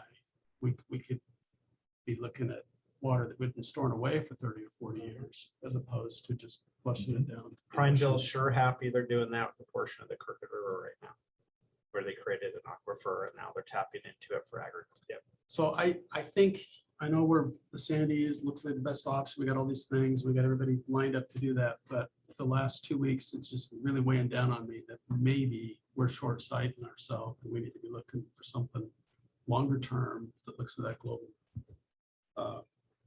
Whether we believe or don't believe global warming, it's been awful hot, awful dry, so. That's one thing that I'd like to, I say that to you because if you're at all interested in that, you think that's something we should pursue, I think it would be appropriate to either if here or send Jordan a note after the meeting, so we don't have to wait for a work session and make changes. Is that enough? Head nod enough? Yeah. And I'll talk with Robin and Brittany and Mike, but with the parametrics contract that was approved a month ago, I think within that expanded scope was some of those studies. But I think we need to put a lot more Yeah. emphasis on this as opposed to just a little also thought. And we have that flexibility in that contract Right. too, with that contract amount. We too. do, you do. Yeah. You do, yeah. All right, the second part, I put a request related to the League of Oregon Cities Conference. It would be really cool if we could meet with the Parks and Rec District there. I don't know if that's a possibility, something you guys can set up or coordinate if they're around, but Which one? Which community? the, is it the band? Yeah. Parks and Rec? Oh, Because figure out how, for those of us on the parks or on the, Whatever I'm the not pool's talking, I'm called tired. now. Pardon? Whatever the pool's called. now. Whatever the pool is called now. I'm still in that It's 3 hours exploratory. before time zone, so it's midnight 05 right now for me, so forgive me. Anyway, that's all. Thank you. Yeah, we went to the one in Redmond last time, so it'd be great to go to that one. And Important, yeah. Carl. A fun thing that just popped up, and I love the idea of keeping this fun, is that the Sandy Pack baseball has gone to the Nationals. I understand they lost a couple, 2, 3. Well, they lost their first game. I don't know if they lost today, but they get 4 games total while they're there. I Their think second game was today at 5:30. I believe it's Okay. double elimination. I Yeah. don't know. So root for those folks. So they've got GoFundMe as well. I think that they probably could use some money to send those young fellows and gals over there. I think that's great to see that for Sandy, another place where Sandy really shines. Excited about that. Just a comment, maybe it's because I'm the older person in the group. I hesitate to make that mention again. But, so if there's some things, I'm having a hard time hearing some of the voices through the masks. So you'll notice that I'm not wearing one tonight for a number of reasons, but I find that difficult to hear everything. And so if those who are speaking in masks can enunciate, that kind of stuff, take them off maybe. Let that be a part of your own ethic, whatever that is. And then I am interested in seeing us relook at this art committee. I know we've said we wanted to slow that down and allow the staff to be able to have time to do some of the other priorities. I'm all for that. Bought into that, but I would like to have us at least be thinking about when that might be the best time to start back into that. Some questions that came up tonight. Maybe that would be a good place to throw some of these questions too. So we could kind of be considering, maybe staff could tell us when they start seeing a lot of sit down time or just sitting there playing cards instead of working on projects. I'm hoping you're smiling behind your mask. I can't tell there. Okay, so that's supposed to be funny. Then lastly, lots of stuff is going on right now. It just we've got all kinds of projects that I'm not sure where the deadlines are or how we are with their completion dates. Are they on track? For example, you can list them things like the sidewalk going out to Vista Loop. I think there's a 362nd project that the county is going to be or wants to do out there. That's The paved shoulders. That's so- go. and I don't know where that's at. I'd like to, and then there are a bunch of plans that we are in the midst of, and I'm trying to keep track the other night about where these are going to end and when they are supposed to be presented, and I couldn't get them all. So I was just wondering if there's a way that staff can come up Yep. with a matrix of some kind. Don't get into some real monster detail, but it would certainly help me to figure out, and I'm hoping the rest of the council would be appreciative of knowing when some of these things, and so we can kind of see where we are in terms of making sure we got those things on track.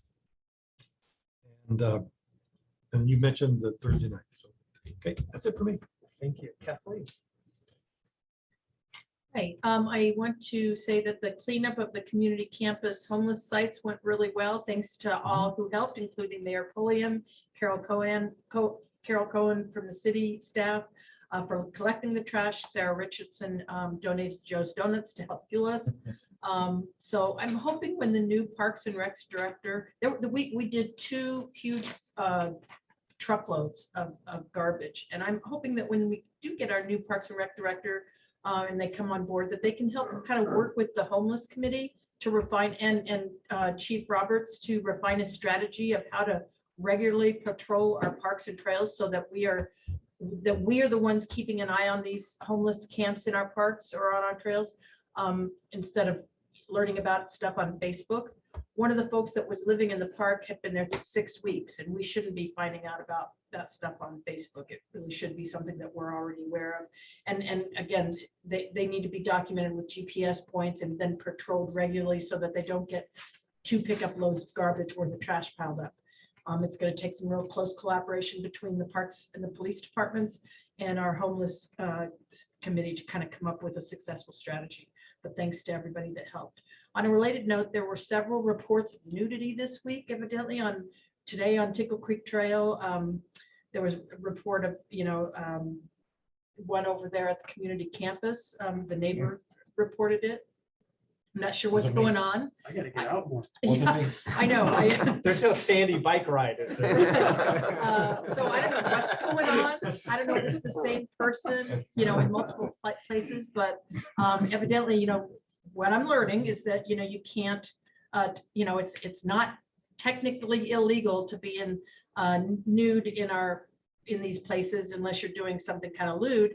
But we do have the ability as a city to write something that's more restrictive than the state approach to managing this. So I would recommend that, sooner rather than later, that we come up, work with the chief and the parks folks to kind of come up with a resolution that bans nudity in our parks and trails, public building. There was a naked person evidently in the bathroom here at closing time, I heard. And so Here? In City Hall, yeah. So like I said, it was all this way. I don't know if it's the same person, but anyway. Back to Dawn's, but can we check the Yeah. water? So, but we do have this legal leeway to pass something more stringent than our state or county government, and I'd like to see us pursue that so that that the police folks, when they do go out to deal with these folks, they have something more than a towel to deal with it. So thanks to Carol and others who put together the 100-year celebration or the 110-year celebration in the business bingo program. Appreciate all their help. I do want to bring up the idea about, and I'm just going to keep bringing this up, about using our street funds, not the SDCs, but the street funds, gas tax street funds, to help build streets near parks. This is going to come up to bite us here pretty soon. I think there's a bunch of development proposed around Bornstead Park, and the city is responsible for building this half-street improvements, which includes curbs and sidewalks adjacent to the parks. That said, I don't want all of our parks money. Everybody's really upset with us if we use our parks money to build streets. So that wouldn't sit well. So I believe there's some issues that we can address and figure out how to kind of at least, put a big dent in the bill that we're going to have to pay to get this accomplished. And maybe there's a recommendation, a staff recommendation or a resolution in the next couple of months that we could pursue to help kind of address that. The last thing is I would say that I'm still very concerned about the policy that was passed by this council about not requiring any parking in our downtown commercial zone. I'm told that apartments mixed with commercial are planned for some recently purchased areas downtown. Parking along 26 is already busy with the food carts and other businesses slowing traffic and people trying to kind of, parallel park along the highway. Folks are lurking for parking spots and stuff. So that already causes quite a few slowdowns and stuff. And we get the real backups in town, especially on the weekends and just about, different times of day. So I just really believe that I can all support the eliminating parking for very small lots planned in downtown that are going to be planned and developed as commercial. But when you add in that residential mix, I do believe that we need to require parking. I don't buy into the fantasy that developers will build parking if they think they need it. That dumps the turd into the cities and the residents' punch bowl, and we end up paying for it instead of them. So I'm sticking by my mantra that development should pay for itself. And yep, I hope everybody's having a really good summer and really appreciate it. Thanks. Thank you, Kathleen. Rich, you're up. Yeah, I don't have a whole bunch. I do want to say though that we had Jordan, correct me if I'm wrong, 2 weeks ago, had I know it was prior to our last meeting, another homeless task force. So what we're calling it, homelessness task force meeting. And so there was a couple gentlemen from Gresham that showed up. There was a DA that showed up. Some county people from their mental health issues side showed up. And so starting that progress, and one thing that I would like to see is a work session to get a little more guidance, and possibly looking at, I know we're we need to do our ordinance so that it can be enforced in the park. So right now, that's a significant challenge for our police department. Something that I think we can do in the meantime as we continue to tackle this problem, but allow them some resources and tools to deal with it, and then get some guidance on policy and direction that the council would like to go as a whole, and kind of so we can start shaping our direction from there. Also, just a reminder, each Wednesday is a Chamber of Commerce meeting. There's one each Wednesday, so if you're interested in it, shoot me a text. I don't have them in front of me. I apologize. I should have wrote them down, but we can get you the days and times, and they would love some council representation there. And that's all I have. Thank you. Thank you, Rich. Appreciate it. Lori. I'm going to add a little bit to Rich's kind of breakdown of the homelessness task force meeting. So a couple takeaways that I had from it. Like you said, we had a representation from the district attorney's office, civil services, 2 Gresham police officers, as well as our Sandy police officers, and then Jordan and us. And another thing that we could look at, we already realized that we need to tighten our codes. But one that we can probably act on sooner than later is we do have the ability to change or make a city ordinance where we can trespass RVs on private and public parking. Yes. Both. And so that would give us a little bit of traction to get rid of these RVs when people park them on private property. So I would suggest maybe we do that sooner than later. That work session's come up. A lot of nodding. Yeah. So What's the priority on that work session?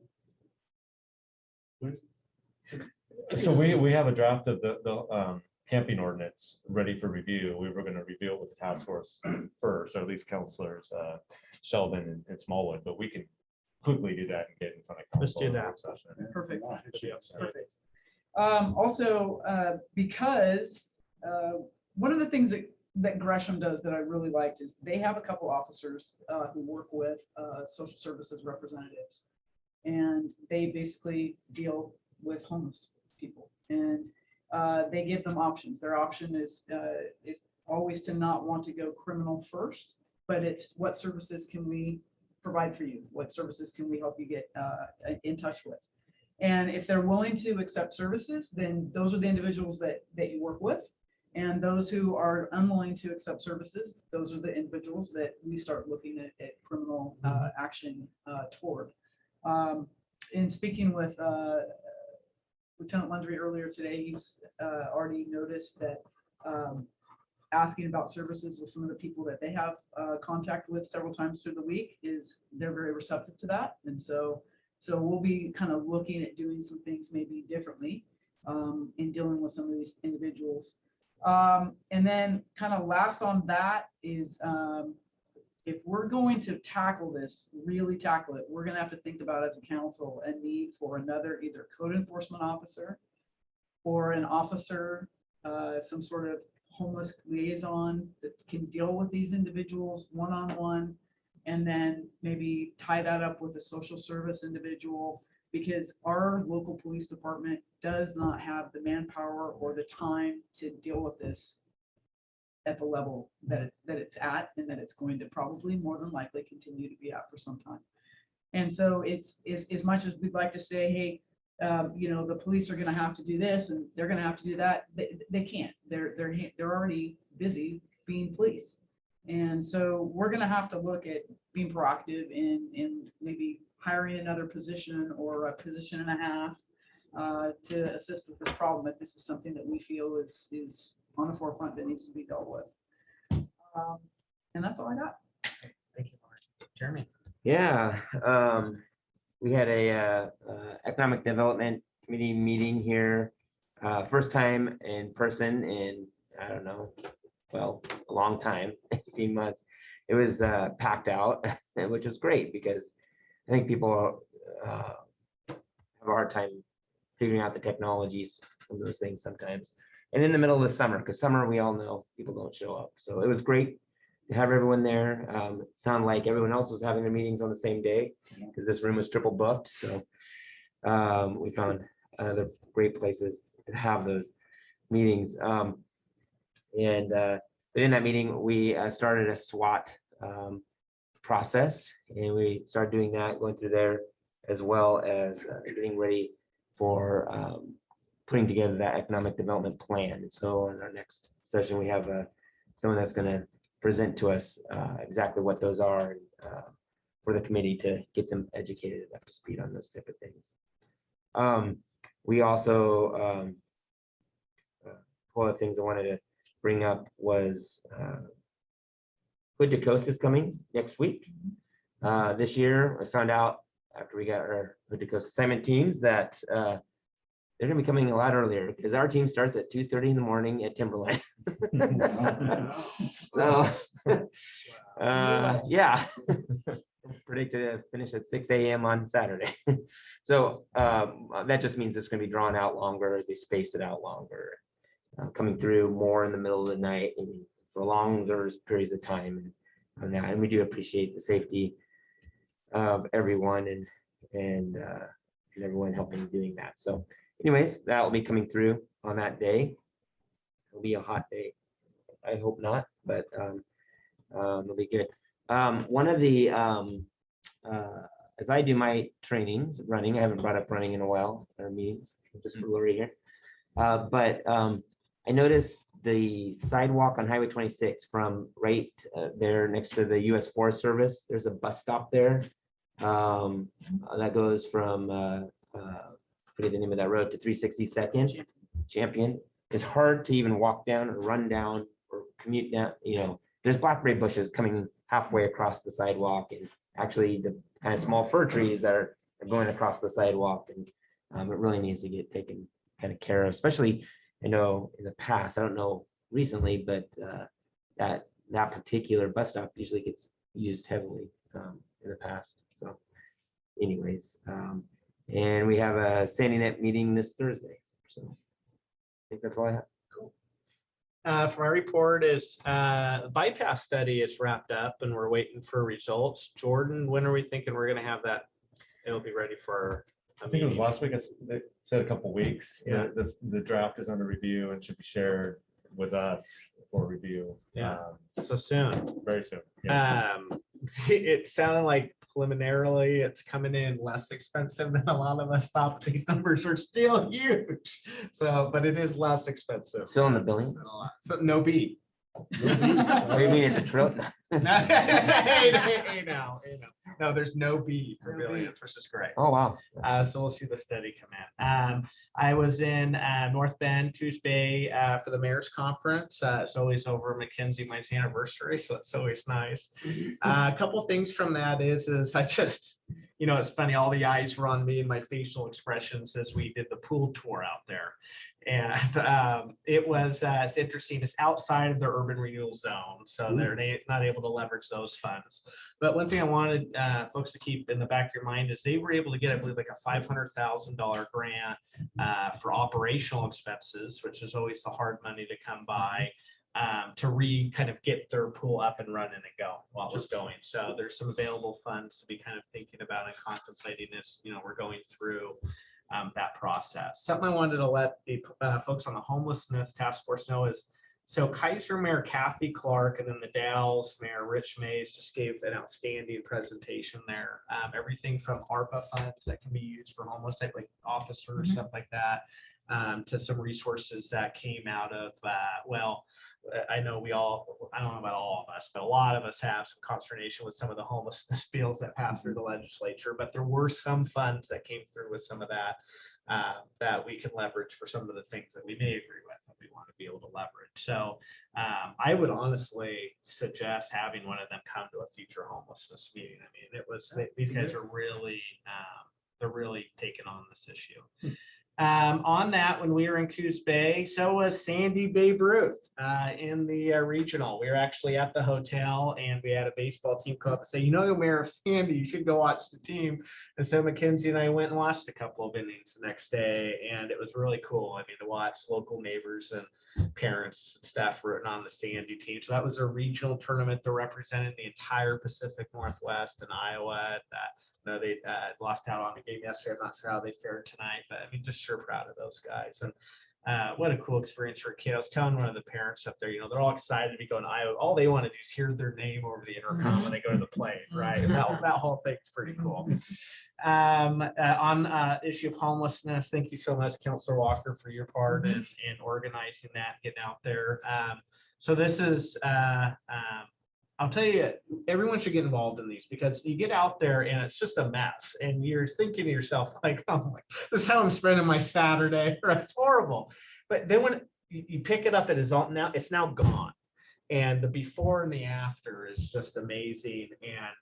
And unlike Portland, when I participated in it, you got the feeling that you didn't even make a dent and that it's just going to refill, the very next moment. In our community, we can make real impact. And just thank you for organizing that. And I'd love to see all of us kind of step up just as a community effort, even on a quarterly basis. We could really make huge progress in this effort. Cover structure program, we're seeing those all popping up all over town. And we got an upcoming work session for our Urban Renewal Council where we're going to be talking about maybe a second iteration of those. I am with you on that, Councilor Walker. I'm excited about ARPA funds being able to reimburse our Urban Renewal Fund and be able to possibly fund some additional of these projects. But think about it. We've talked a little bit about the Delta variant. I know it was some one-on-one conversations before we started. Some of us are more optimistic than others, but none of us know what's going to happen. We were just talking about October, what the league meetings are going to look like.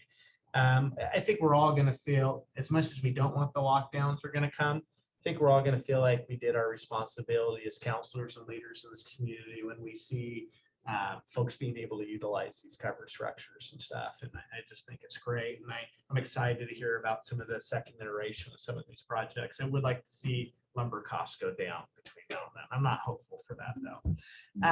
And then in closing, Sandy's 110th. We had a backwards parade and we got bingo and everything. Thanks for Carol Cohen and people in our recreation department for and local businesses for taking part in that. I know that we have pretty cool, what's it? I know you know the date of it, Carl. What's the 28th? We're having a really neat kind of final day of the 110th.